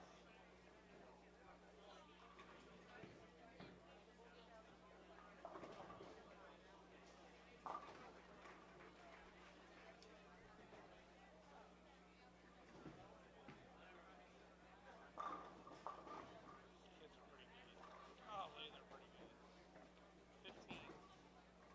Like, oh great, I'm not gonna beat you guys. Sorry about that. Was like some of these kids. I mean, this program for like 25 years. Yeah. These kids is gonna be like 25 junior gold champions. Oh yeah.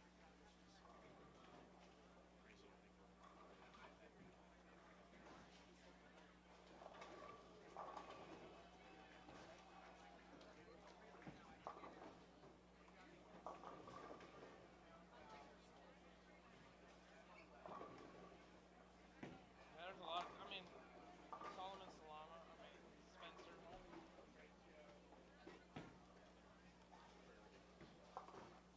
Noah Blessing. Is Noah right-handed or left?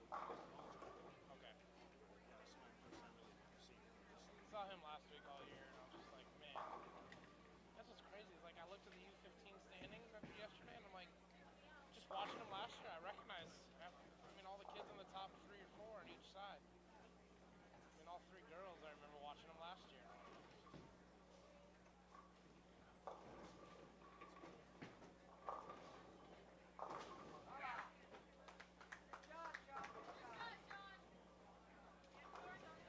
I'll be right back.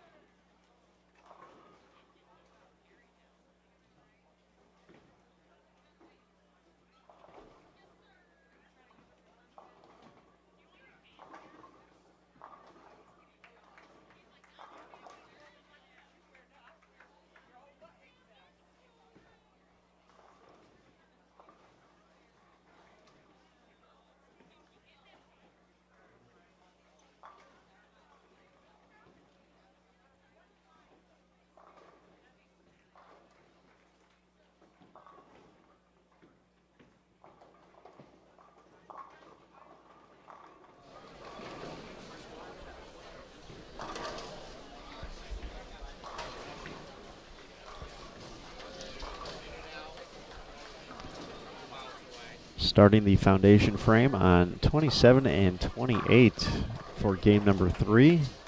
We have some new competitors on 29 and 30 for game number 4. So we'll meet those young gentlemen in just a few moments. We'll let our players on 27 and 28 finish things up first.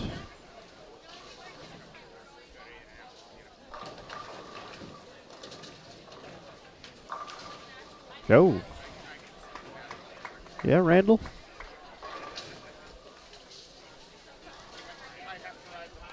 You have to mention it when they do cool things like that, though. The messengers are fun.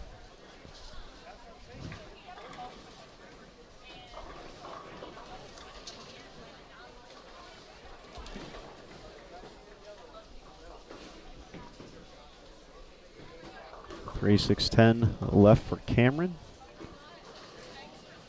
He's setting up for the spare right now. He'll be racing into your screen on the left side in just a moment.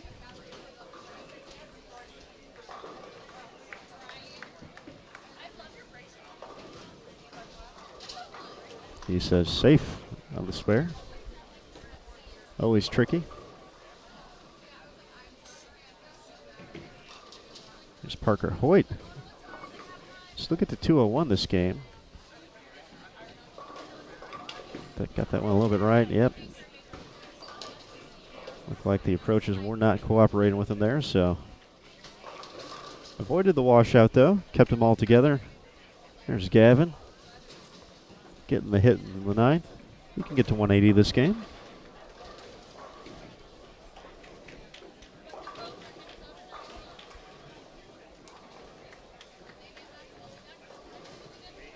See a few notes in the chat about the U20 girls advancers round, and yes, that is on one of the other channels going right now. So you can watch that live right now from AMF Richardson with Jason Thomas. You just go to our main Bowl TV page, you'll be able to select that.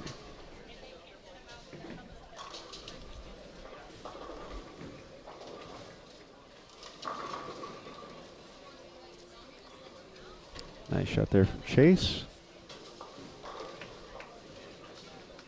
Here's Angelo working on 2 in a row. Can't quite make the turn, leaves the bucket in the ninth.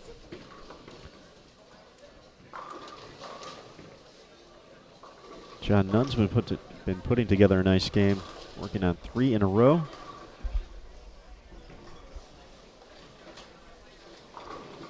See if the powerful two-hander can add one more.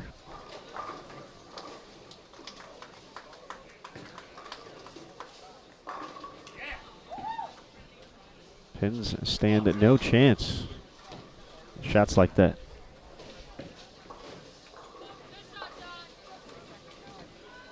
So again, this is a 5-game block. When we're all said and done, we'll tally up the scores.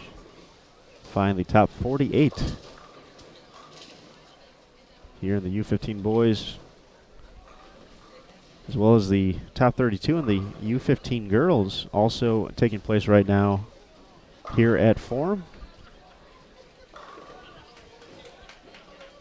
They're probably going to finish up a little bit quicker. I'm going to guess they're already in Game 5. Most of their pairs have either 4 or 5 competitors. Obviously, we have 6 on a pair here.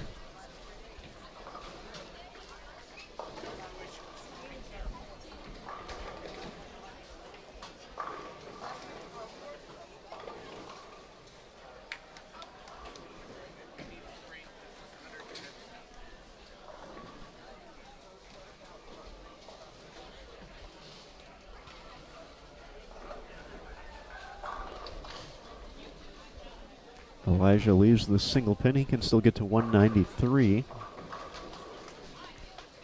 Cameron has a max of 201.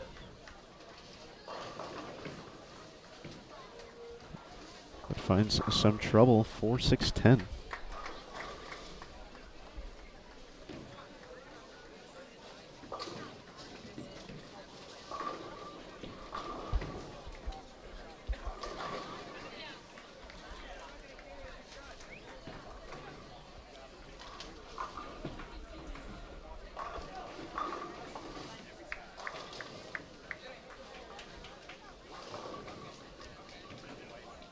Cameron will finish with 175.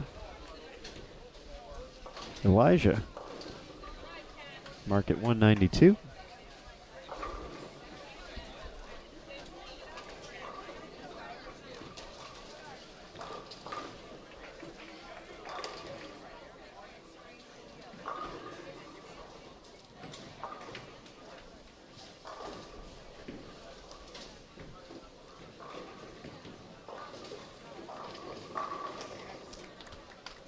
Four in a row over on 29 for the young Randall Dunbar. So again, we'll get the full recap of 29 and 30 once we finish up game number 3 here on 27 and 28. Already in game 4 on 29 and 30.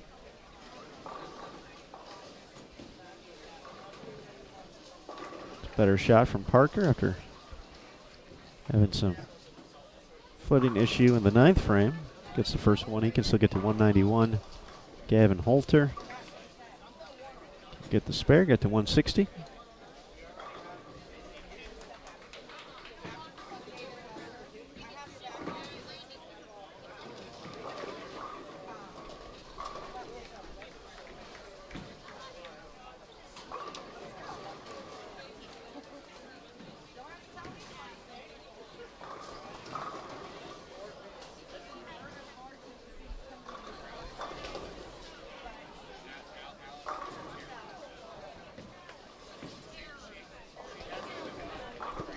Still seeing a few players play out, like Parker there.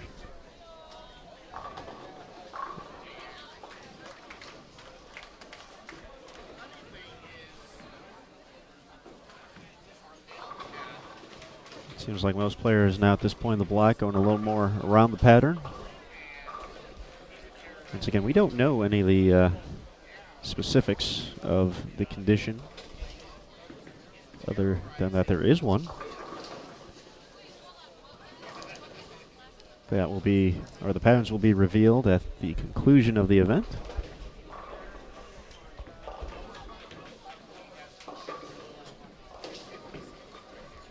Shout out to Nick Hoagland for putting in the time and the effort. When you look at the results page at bowl.com/juniorgold, just scroll down, you will see a place where all the patterns will go. So kind of the placeholders are already set there, but for Nick had to come up with that many patterns.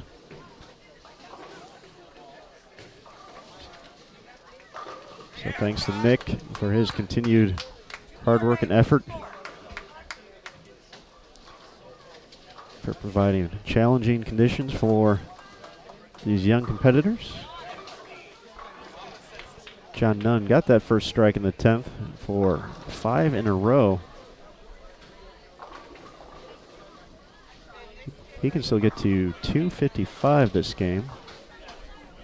Angelo with the spare. 185 max.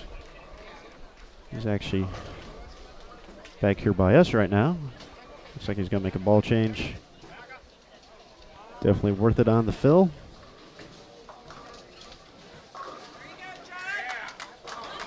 Johnny says, wasn't sure if that one was getting back from that far, and then he remembers I put a big mitt into it, so get it back from way downtown.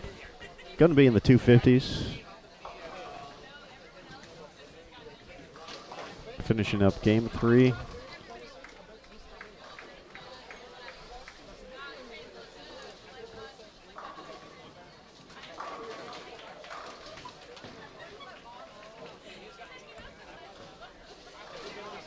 Angelo 185.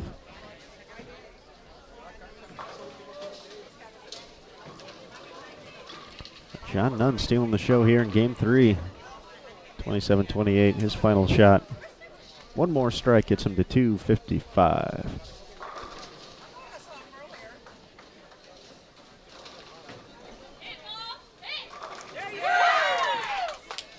And the crowd goes wild. 255. Nice game, John. Game 3 in the books over there. Let's start looking at game 4. Already past the halfway point.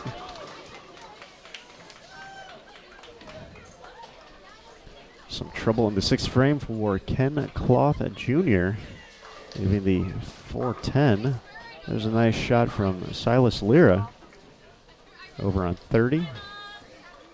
He's exchanged strikes and spares so far.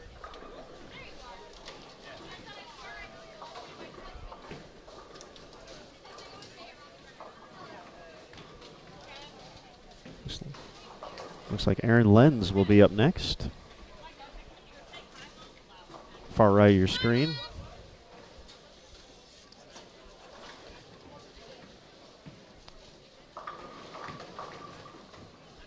Randall Dunbar, 5 in a row, looking for 6. Asked for some push last time on this lane and goes high flush for the 6-bagger.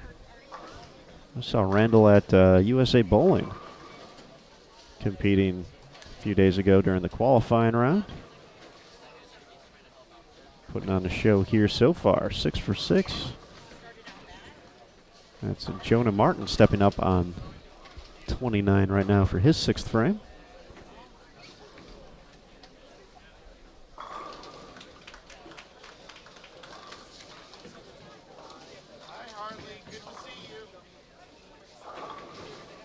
Oh, didn't think that was got me leaving the 4-9-10.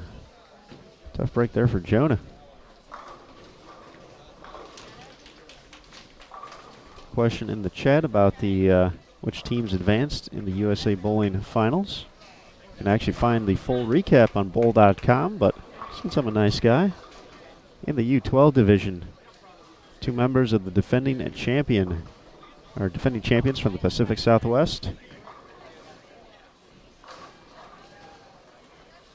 Nihal Maridu and Diego Yara, will be back in the finals. Their team this year for the love of boba. They will be taking on the team that advanced from the Southwest region, Vegas Incredibles. That'll be the U12 final, and in the U15, 3 rights make a left. The defending champions return with 3 out of the 4 players. They had a Baker 300. They went undefeated in match play on their way to a return trip to CBS Sports Network. They're going to be taking on the Ohio Storm. Angelo Biondo, part of that. We just saw him last game. Other members on that team, Nolan Blessing, Jillian Martin, Kaylee Hitt, and then Ryan and Kyle Hanzik.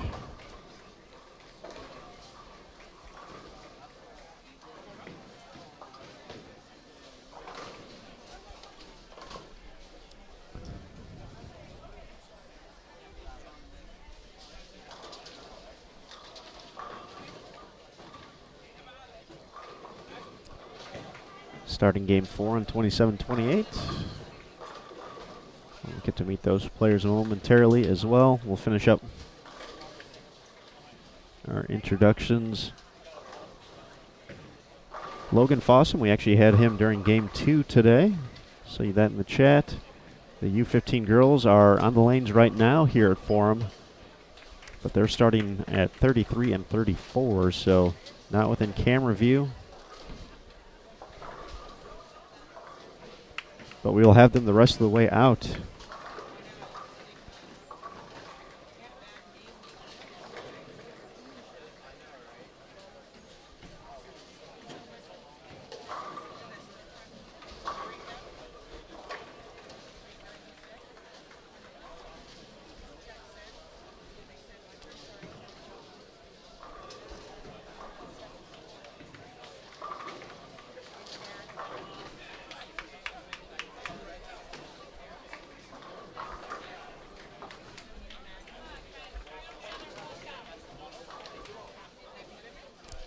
Here's Chase Fernandez, far right of your screen.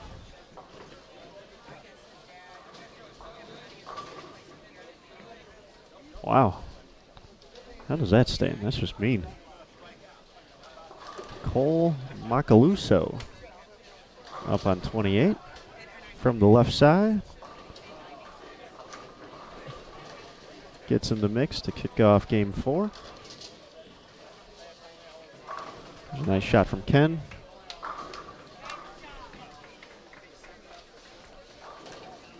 Edgar Burgos, now in the U15 division, a past U12 winner, 2016.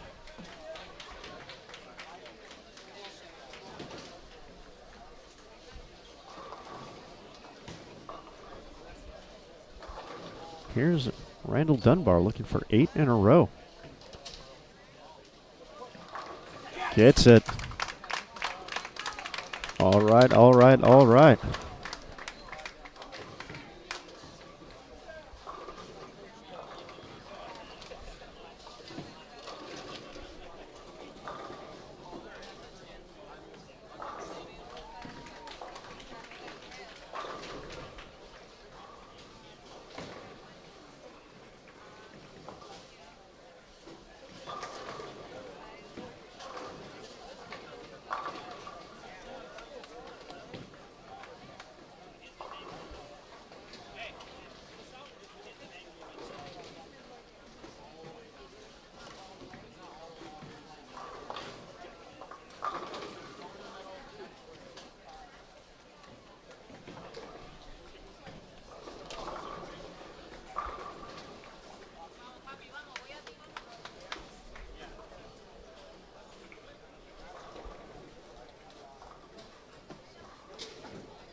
All right, Randall up on the approach, looking for 9 in a row. There it is, front 9 here on Bowl TV.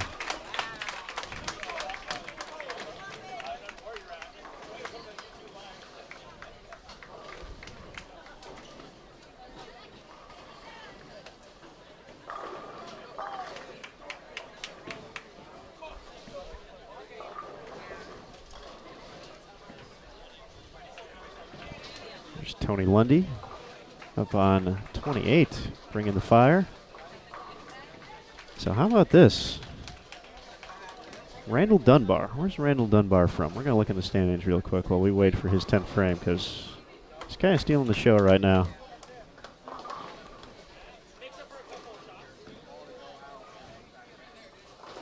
Randall Dunbar from Milford, Massachusetts. Started the day in 44th place, so right around the cut number at -123. But he's going to be up here on lane 29 in just a moment after Ken finishes up his 10th frame, with an opportunity to become the first bowler to roll a 300 here at Forum this week.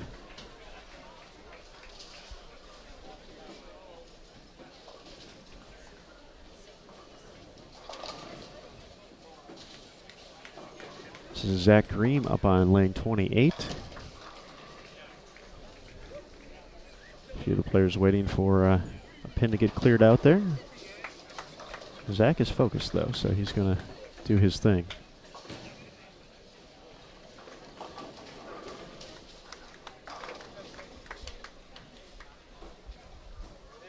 So folks, this is what you turn into Bowl TV for. Moments like this, young Randall Dunbar joining us from the Northeast. 9 consecutive strikes.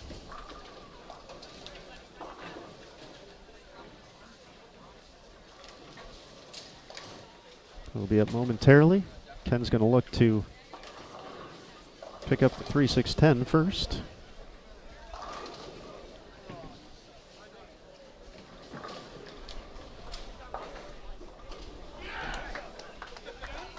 Nice cover there by Chase. Getting to the 200s.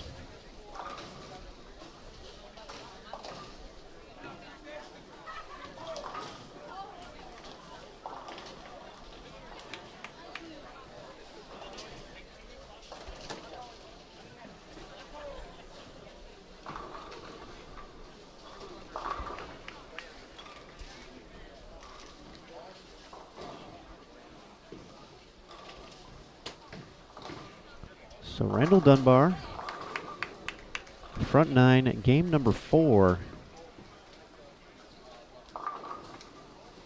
here in the U15 Boys Advancers round.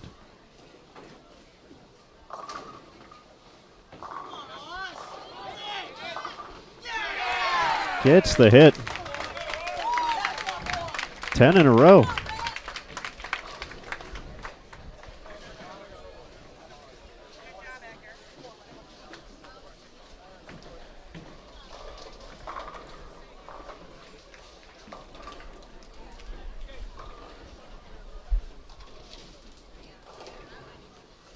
Now looking for the 11th.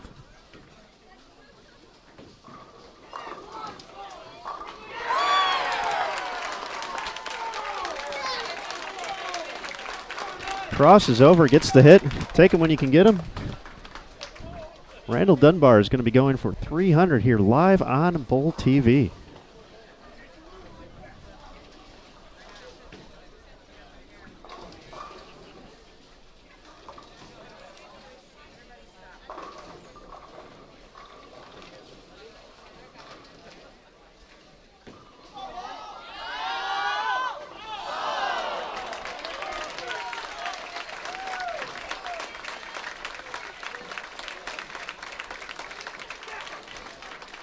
And all smiles, Randall Dunbar, 298, leaving the 310 on the final shot.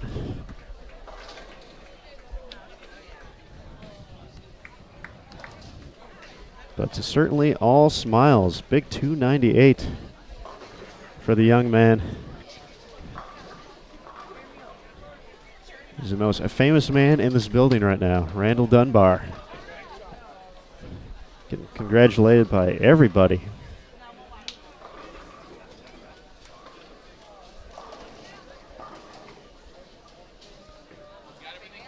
Definitely some exciting stuff here on Bowl TV. Not to be outdone. Silas Lira bowling a nice game here. Going to be in the 220s with the spare conversion.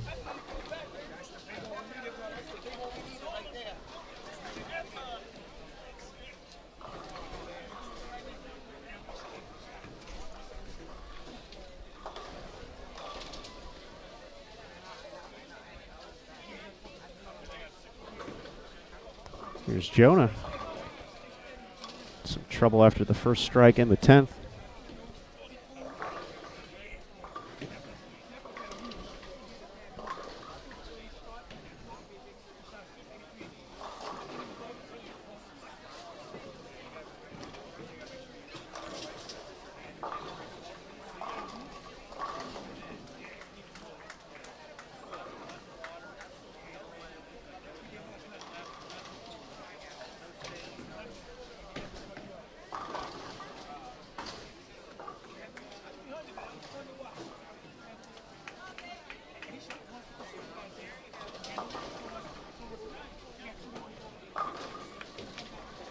Aaron Lenz gets the first one in the 10th. He can get to 158. Final few shots. Game 4 here on 29 and 30.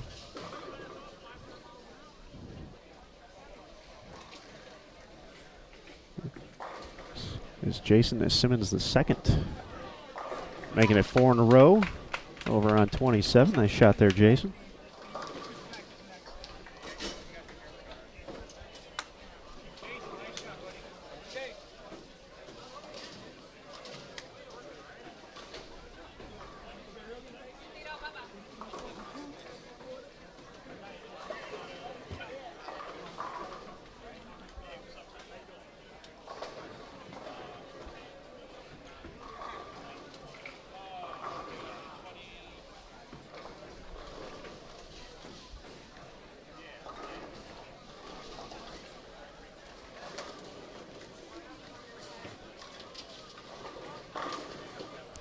Tony bringing the heat in his 4th frame.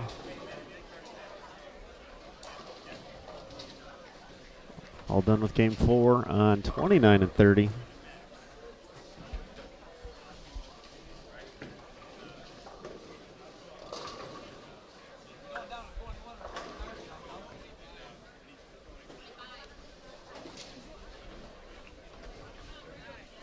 So one more game to go on 29 and 30.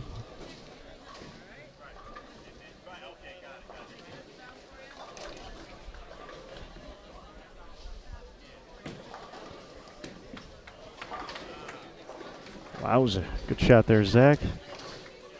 Rough result, though.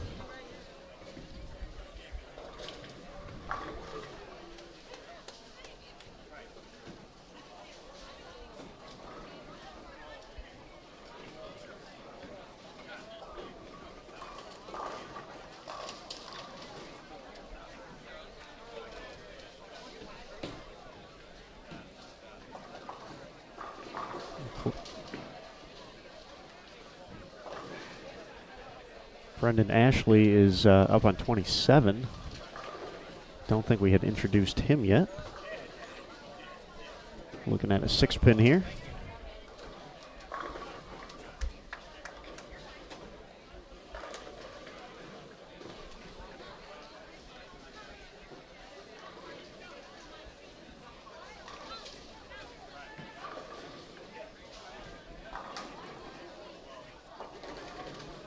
Jason was asking that one to hook a little bit, and the string of strikes ends at 4, leaving the washout.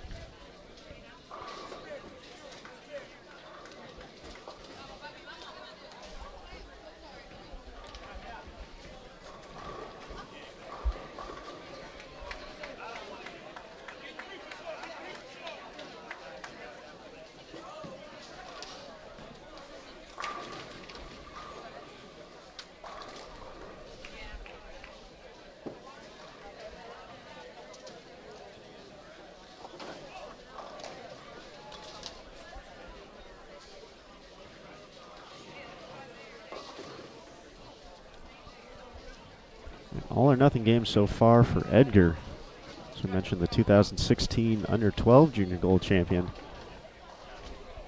Now in the next division up. Following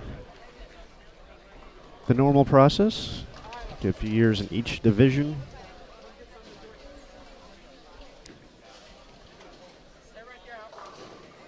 So it's time to move on to the next one, and eventually all players will age out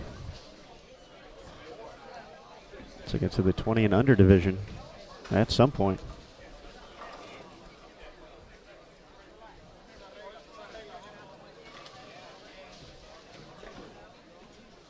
And then it's time to move on to the big time stuff. USBC Open Championships. Maybe the Professional Bowlers Association Tour. USBC Masters. You never know. Team USA trials. They can do that now, but the opportunities are endless here on the USBC side.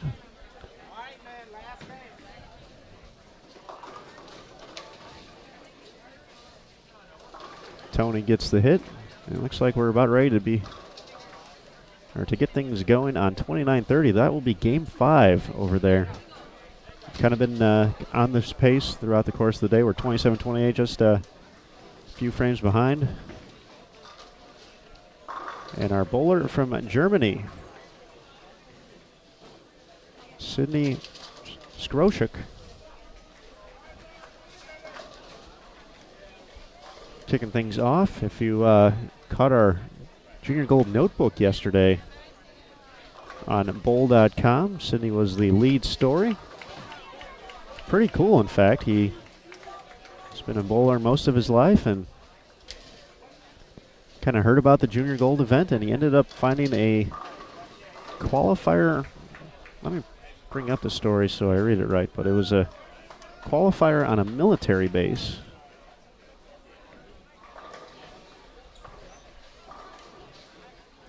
Earned his spot.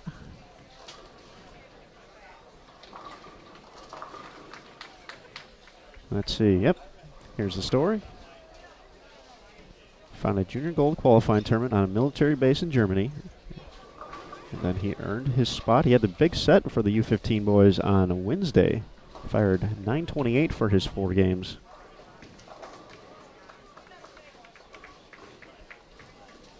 So pretty cool. See a bowler come all this way to compete, and not only compete, but do well.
All right, get that 10 pin out of there, Brendan. Having a little bit of a rough game here, but starts making some spares. Strikes will start coming.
Zach said, I was ready for that one. Need that one.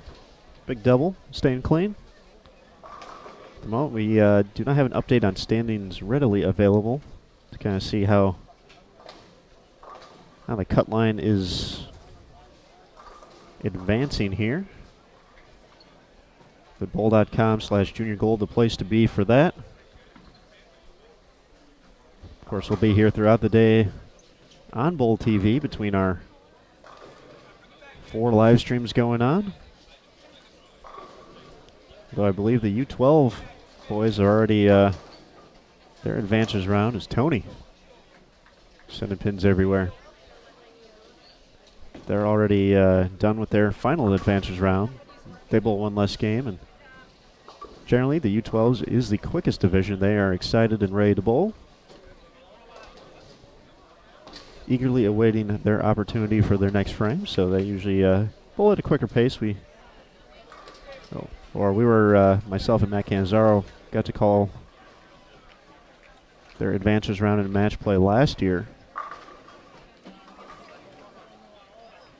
Or at least their advances round. But it was very, very fast paced, very fun to watch. Kids have a lot of fun up there.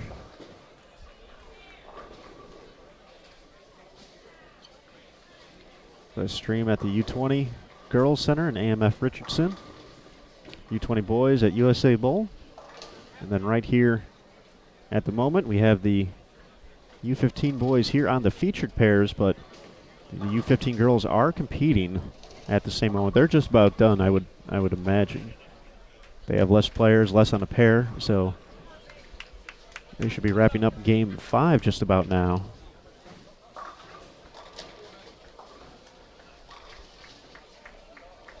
We will have them here on the Bowl TV featured pairs the rest of the way out, so we apologize for anyone who was hoping to watch them this morning. Had to make some adjustments to the lane schedule.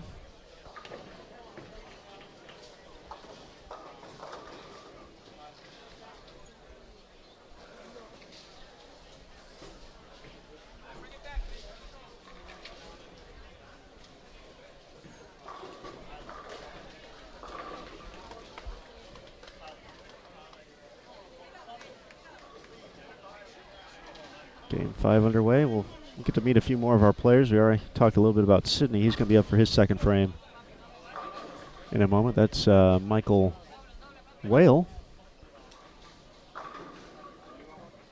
delivering the strike on 30.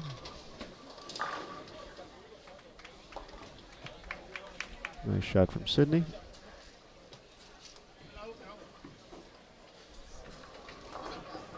See if Edgar can connect for his first double. Wasted no time getting up there. Ball change looking good.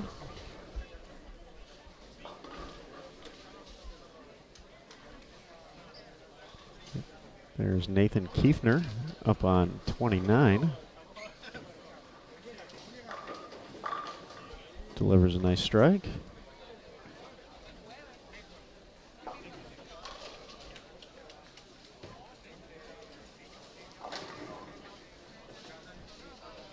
Pins don't stand much of a chance when Tony gets around the 1-3.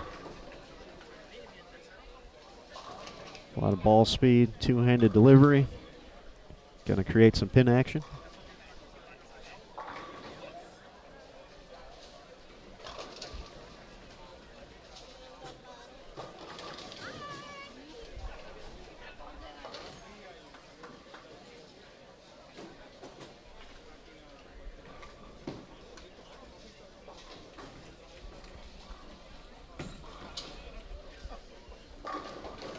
Great shot there from Zach. Showing the emotion. There's John Smith up on 29.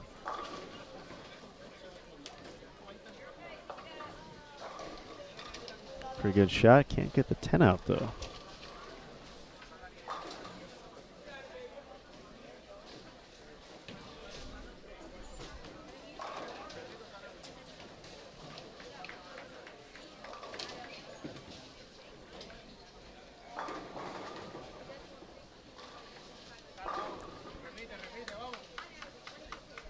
Brendan on the board with a strike.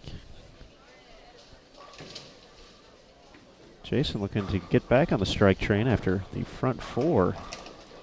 Comes in a little light. We'll have the 2-5 to clean up.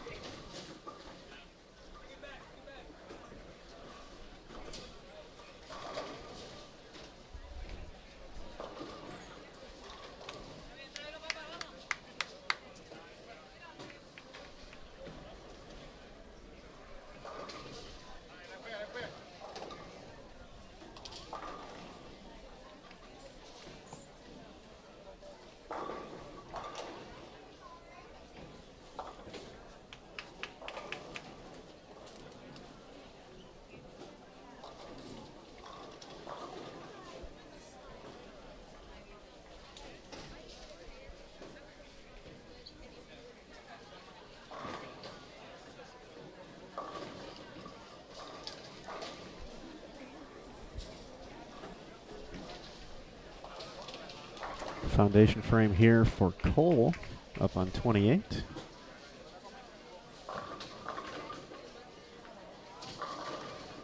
Oh, come on, pins. Give Cole a break.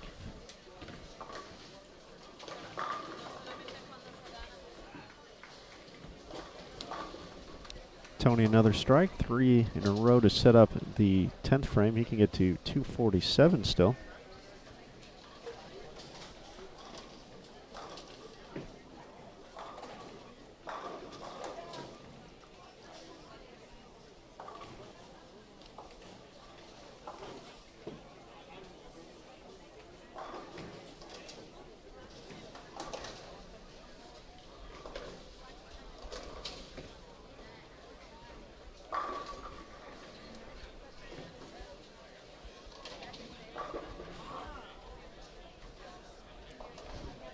Here's Zach, far left of your screen's been putting together a pretty nice game, and you can see the subtle fist pump. Here's Tanner Webb, sending all 10 back on lane 30.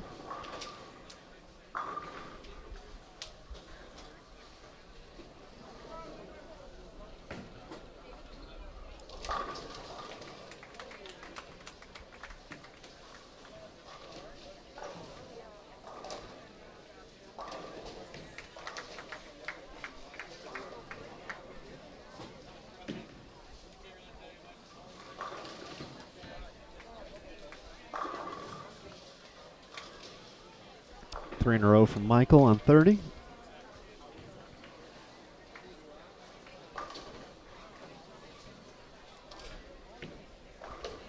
I think we just have one more player to introduce on 29-30. We'll get to Tyler next time he's up.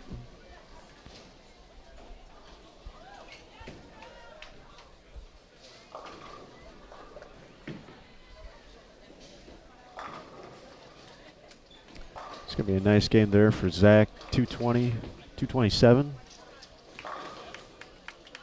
Clean game.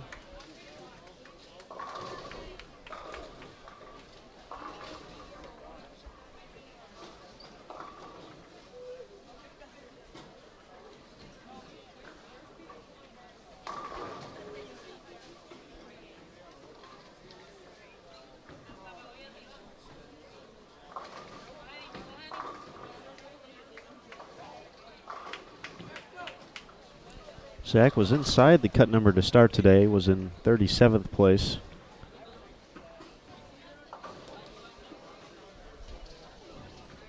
So once again, I'm not sure how the number has kind of progressed throughout the block.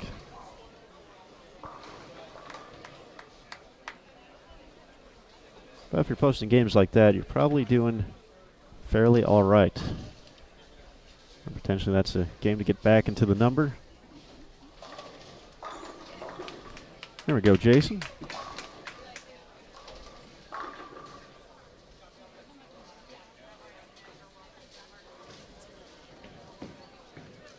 Tyler Michael going to be up on 30. We haven't gotten Tyler yet, so he's quietly been taking care of business. 4 for 4.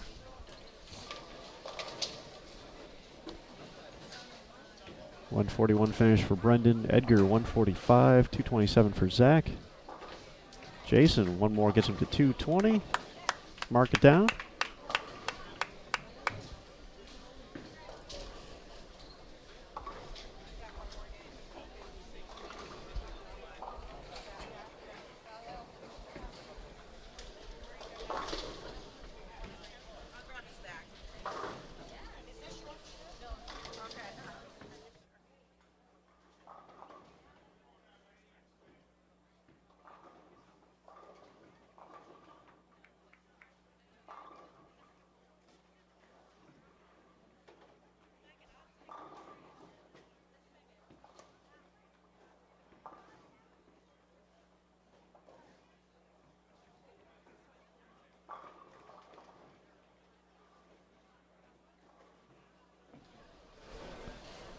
There's Tyler going 5 for 5. All right. Just had a 298 on 29 and 30 last game from Randall Dunbar. Let's see if the magic can continue.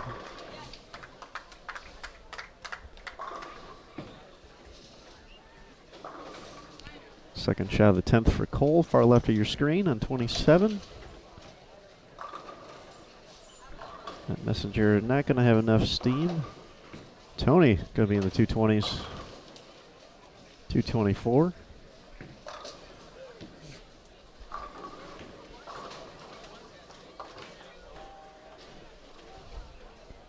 So once again, one more game to go on 27 and 28, already in game 5.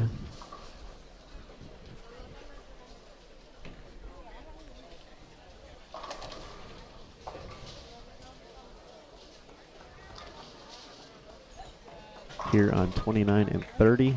All right, past the halfway point. Here's Sydney.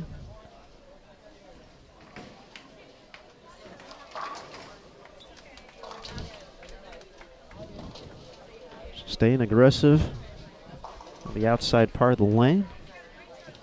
Makes it 3 in a row. Nice shot there from Tanner.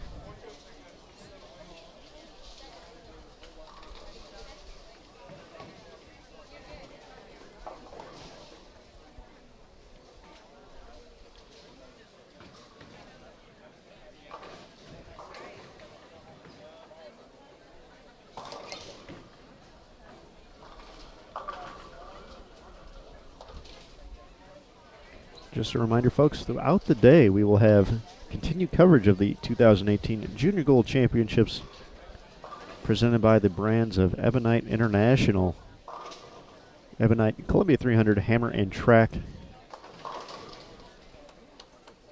Shout out to all those folks for their continued support. Had a lot of fun with their staff at the opening ceremony. Held a little get-together.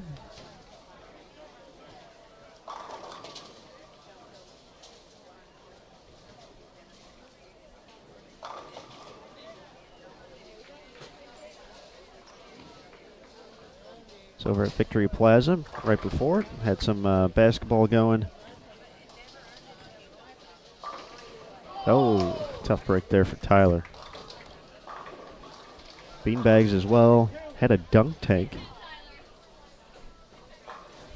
with their staffers being the ones getting dunked. So personally, a few minutes I was out there, saw Wesley Lowe Jr., our 2017 U20 champion, fall victim to someone's good throw, and all of a sudden in the water. Although it probably felt pretty good. It's been pretty warm here this week in Dallas-Fort Worth. So Tyler, tough break there in the 6th. Off to a great start, though, here in the finale. As Sydney gets another mixer.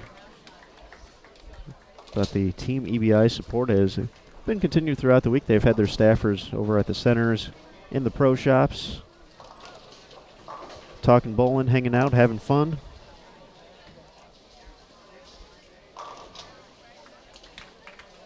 Specifically here at Forum Bowl, Diana Zavilova, excuse me, has been here throughout the week, along with Ronnie Russell, Tyson Brannigan, and the brand managers.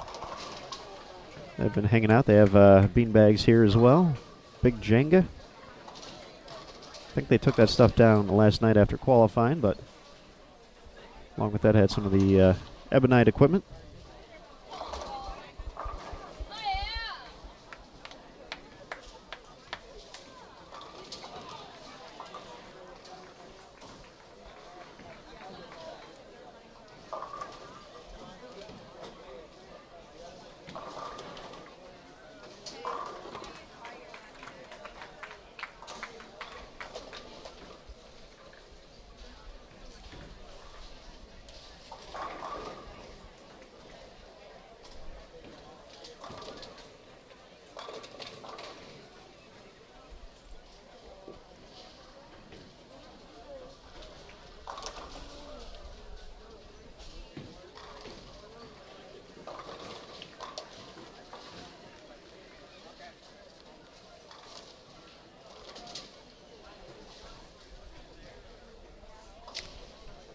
Still awaiting a few more bowlers on 27 and 28. Did see Dio Bernard drop some equipment off there. He rolled a 300 during the very first game of the event. I believe it's, from what I heard, it was his very first junior gold. So, first game, perfect average, 300. On his way into the advancers round. You can see that video on the Sport of Bowling USBC Facebook, at USBC on Twitter.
All right, here's Nathan in the 8th frame working on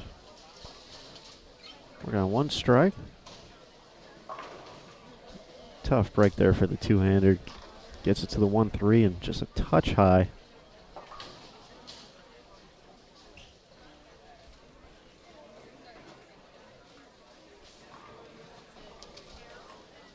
Pays the price with the 4-9.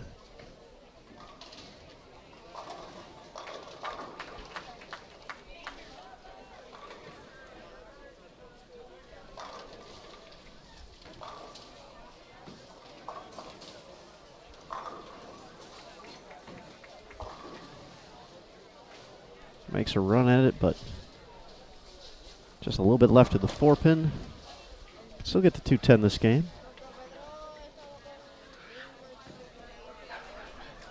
Here's Tyler. Been strong so far. Adds another one. Makes the adjustment after that 4-7-9 in the 6th. Now has 7 out of 8. 265 still out there.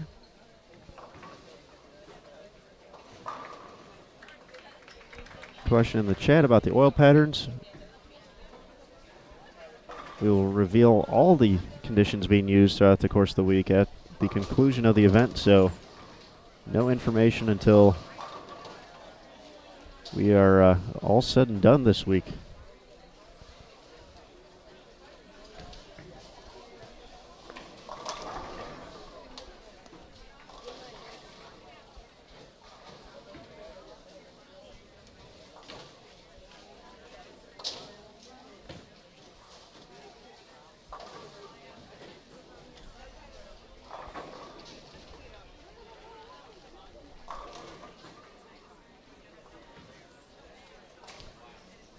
Question about Isaac. We had him actually in game number 1, so we had him to kick off the broadcast, but have not seen him since. Once again, we're behind lanes at 27 through 28, and the boys for this round are using lanes 1 through 32, so unless they're within close proximity, we're not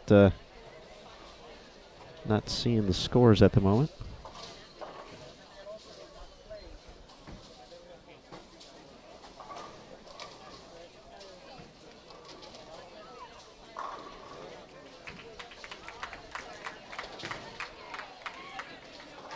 Nice cover there, Sydney.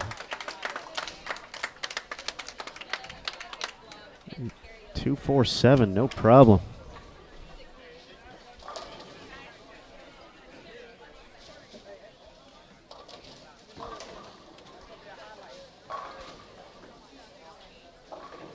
Michael sets up the foundation frame. He can get to 201.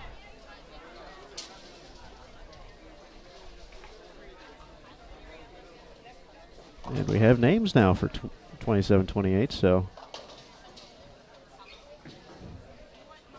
looks like we're ready, and looks like these competitors are not going to waste any time getting up there. They're eager and ready for game 5 as well.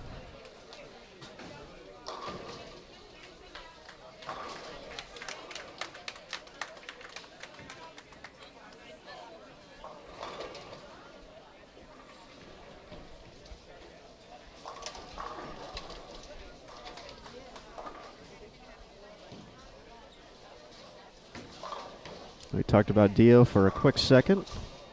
Saw him do a lot of that at Brunswick West Creek, day number 1. Dropping 3 large in game number 1.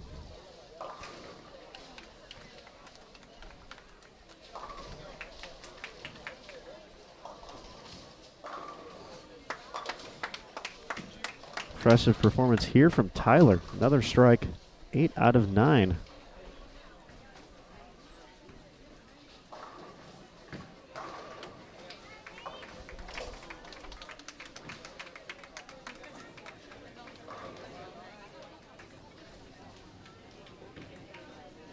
Tyler was an 18th to start the day. Potentially going 260 will definitely help in the overall standings.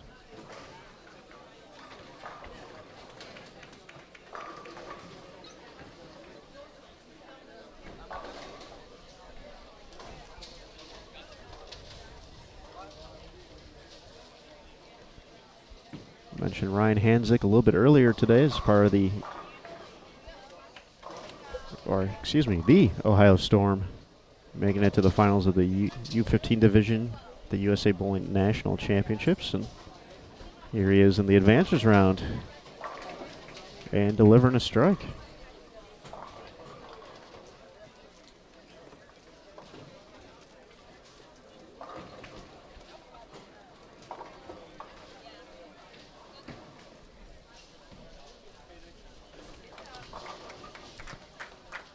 Sydney finishes up with 205, 187 for John. Nathan with one more strike can get to 189. Tanner getting ready on lane 30, can get to 198.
Tyler keeping it going. 265. How about that? The one bad break in the 6 with a 4.79. Other than that, taking care of business. Big game in the final game. Definitely looking to lock up his spot in the top 48.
Michael finishes up with 189, so we're all done on 29 and 30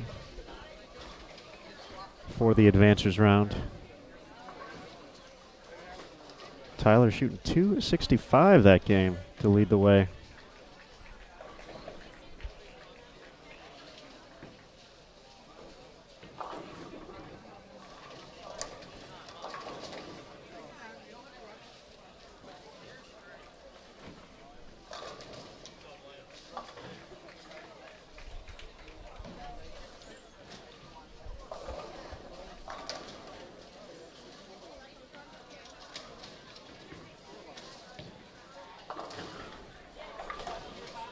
So we'll make some adjustments here to the look and feel of the screen. Kind of turn our full attention to 27 and 28. We'll get to know our players momentarily.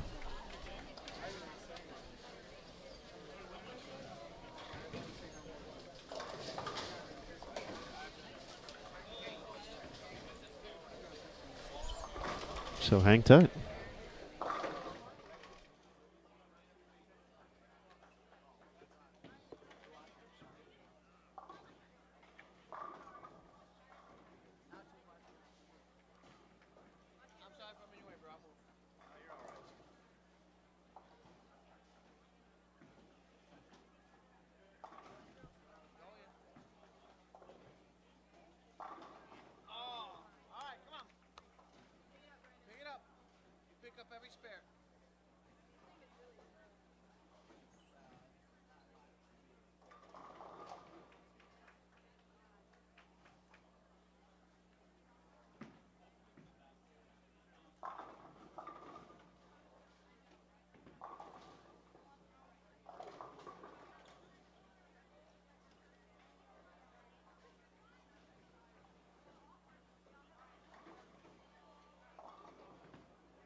All right, that is Noah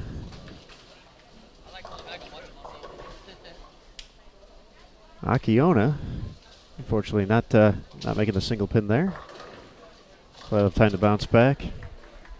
Just a third frame. Looks like when we move the cameras a little bit, the connection got a little too loose for the computer's liking. So hopefully we're back in business. Should be moving again. If it's not, let me know in the chat.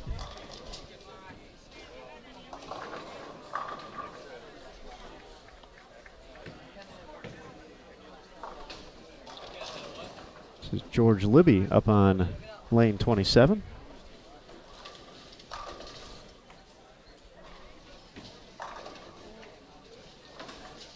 Takes care of the spare. Ryan with the 2-pin.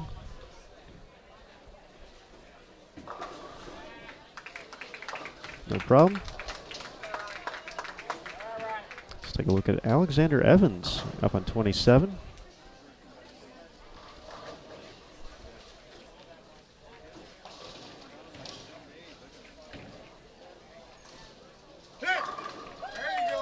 Gets the ball to set up nicely. Connects for the early double.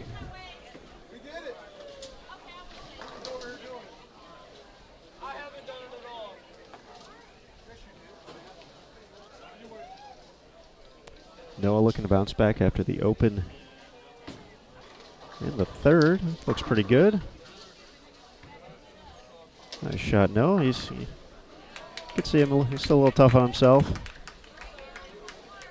Saying I should have had that 10 pin, but gets back on it nicely after the miscue. Makes a great shot. See if he can take advantage of it. Turn it into a double in the fifth. Dio from way downtown.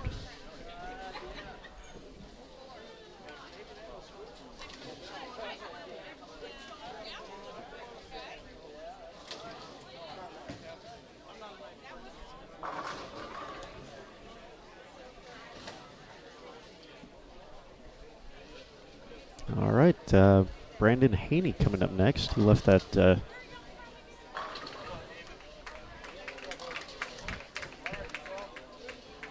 left the 8-pin last time. That was so good. That's actually what caused the cameras to freeze up for a second there. Brandon threw the ball so well and didn't strike. The cameras could not believe it, so they just stopped. I like that better than the real explanation, so I'm going to go with that. So if he leaves any more, the whole broadcast might go down.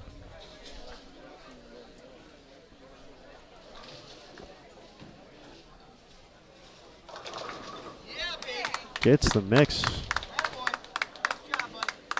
Clean through 4.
Trying to get the whole back row here in the early going of game number 5. These pesky pins on 27 and 28.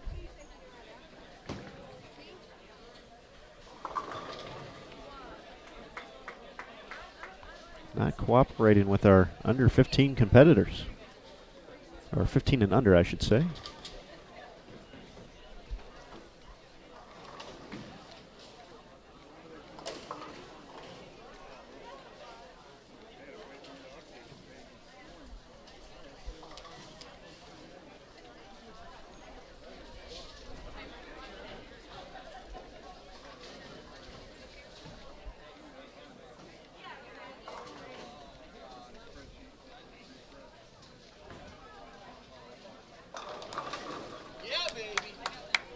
Brandon delivers the double. Looking strong at the halfway point.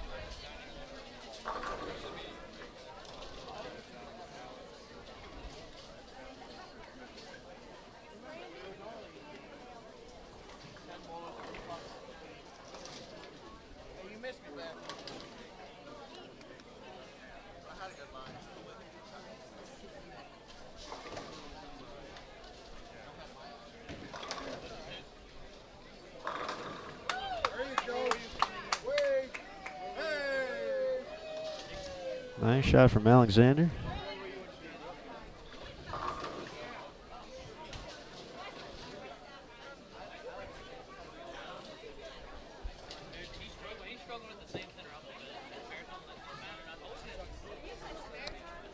Once again, at the moment, the final advances round here for the U15 boys, and we'll also be joined by the U15 girls on our featured pairs, will be coming up at 2:30 p.m. Eastern, 1:30 local time here in Grand Prairie, Texas.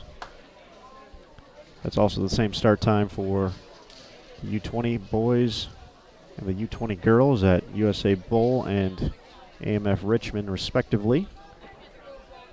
And we will continue to have all that right here on Bowl TV. Just remember, when you go to the main page, nice shot there, Noah, here on YouTube, that you'll be able to select which one once they're all going live. So if you're following a particular player, just be sure to find the right age division.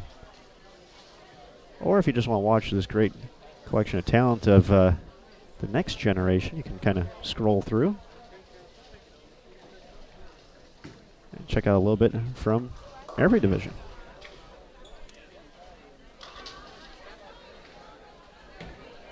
The U12s, we now know their top 8 for match play for both the boys and the girls, so that's actually going to be starting up next over at AMF Spare Time. So Matt Canizaro is going to be bringing that action. I'm not sure if that's the same start time or not, if that's a 1:30 start. We'll take a quick gander.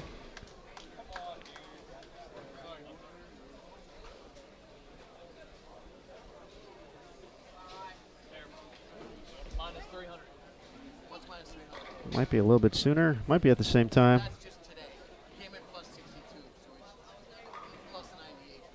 It's today. Today's Friday.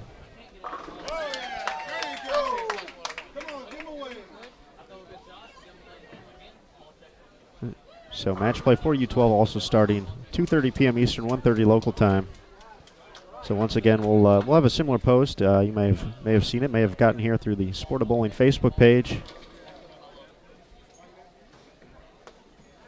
or potentially at USBC on Twitter, where we had all the links available. So you can just go ahead and click on your on who you were following. We'll do that again for the next round.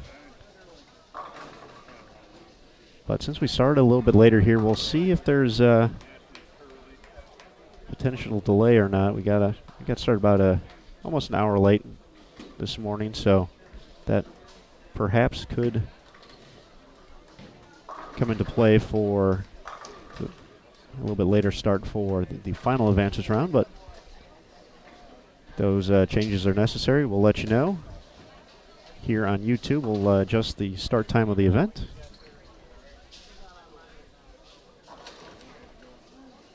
Otherwise, we'll have all 4 going again at the same time. We will re-oil. We'll have a few less lanes to do, since we are cutting once again. For the U15 boys, we're going from 96 to 48. For the U15 girls, from 55 to 32.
3 in a row for Noah. We still have about 4 or 5 pairs going throughout the course of the house. Brandon bounces back with a double after the Greek Church in the 6th.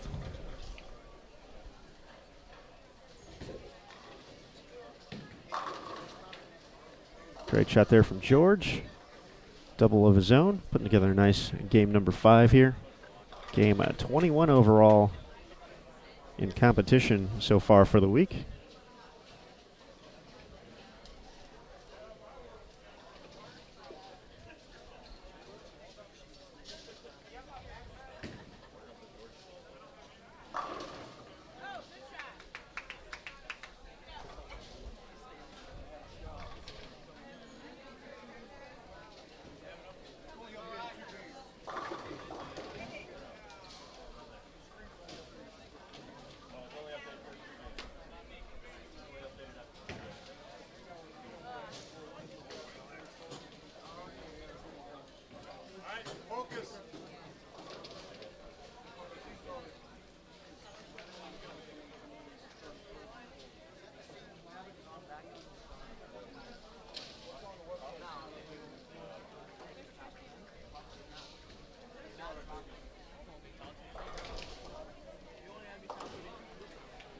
Ryan takes care of the single pin.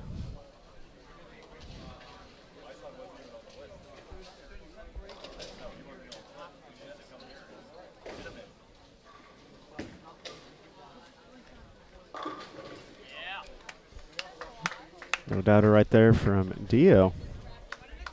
Great shot.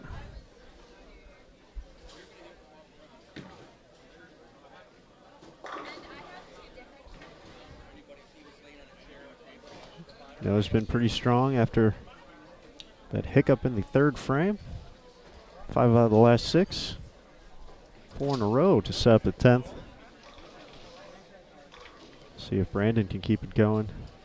He's making some good shots here. Gonna need that one to push. Crosses over, just the 6-pin. George looking for 3 in a row.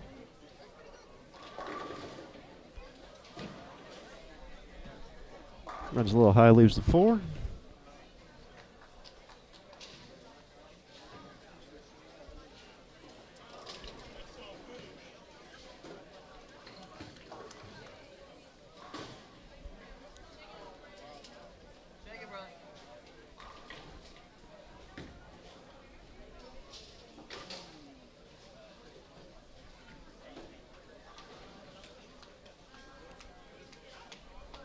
All right, well, we have this opportunity. Once again, want to give a shout out to our presenting sponsor this week, the brands of Ebonite International, Ebonite Columbia 300 Hammer and Track, for their continued support of the Junior Gold Championships.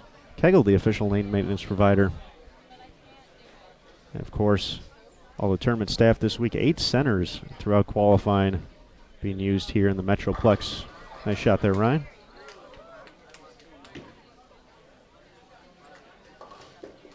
Oh. Alex throws the 7-pin out there, but does not connect with the 10. That's been a great way to end the day.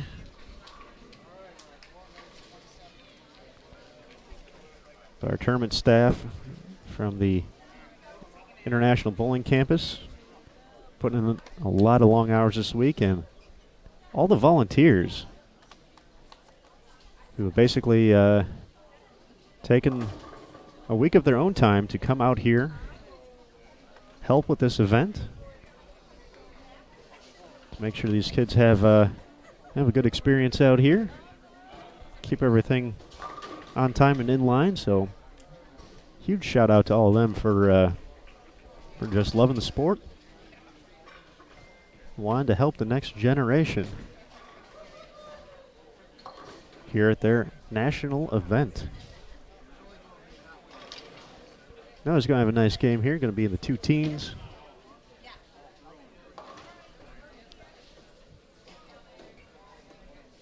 Dio just couldn't get the strikes together this game. Going to be in the 180s to finish up.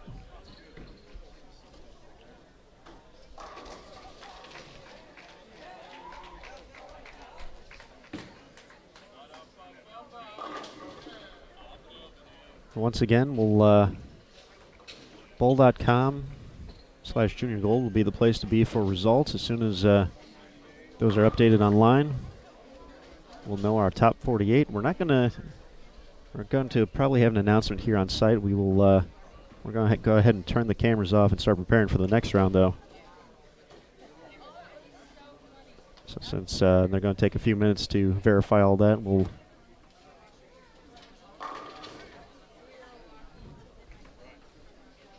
go ahead and turn off this broadcast, but don't fret, there will be plenty more here on Bowl TV from Foreign Bowl, AMF Richardson, AMF Spare Time, and USA Bowl starting 2:30 p.m. Eastern, 1:30 local time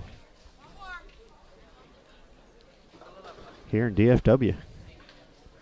George looking for one more to get into the 220s and topples the 9-pin. Just be mean to stand up after 5 games like that.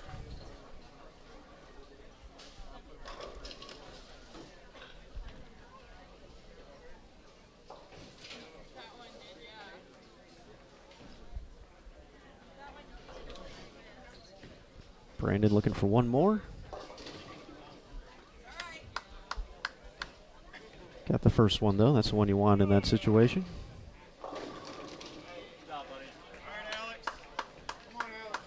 223 for George. Nice finish.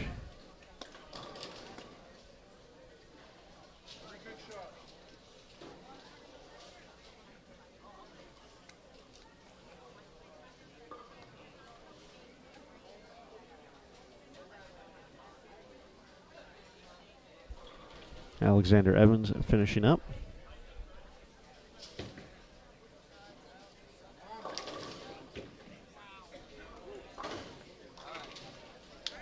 Brandon will finish with 182.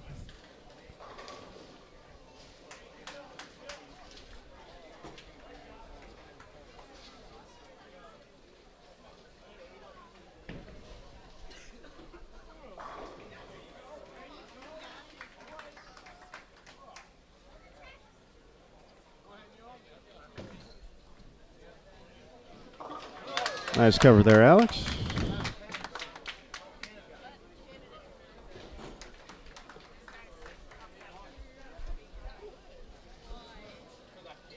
Ryan Hanzik. Let's look at the 207. Gets the first one.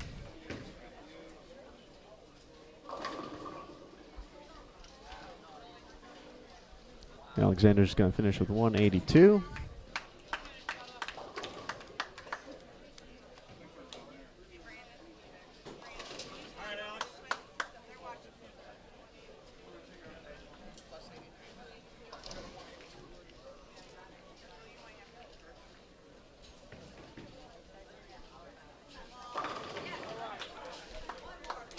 Great shot there from Ryan. Once again, we mentioned going to be on CBS Sports Network. Going to be taped on Saturday, and that's tomorrow, for the USA Bowling U15 finals, part of the Ohio Storm. We'll see if he has done enough to make it run one round closer for another trip to CBS Sports Network. He's able to make the top 48.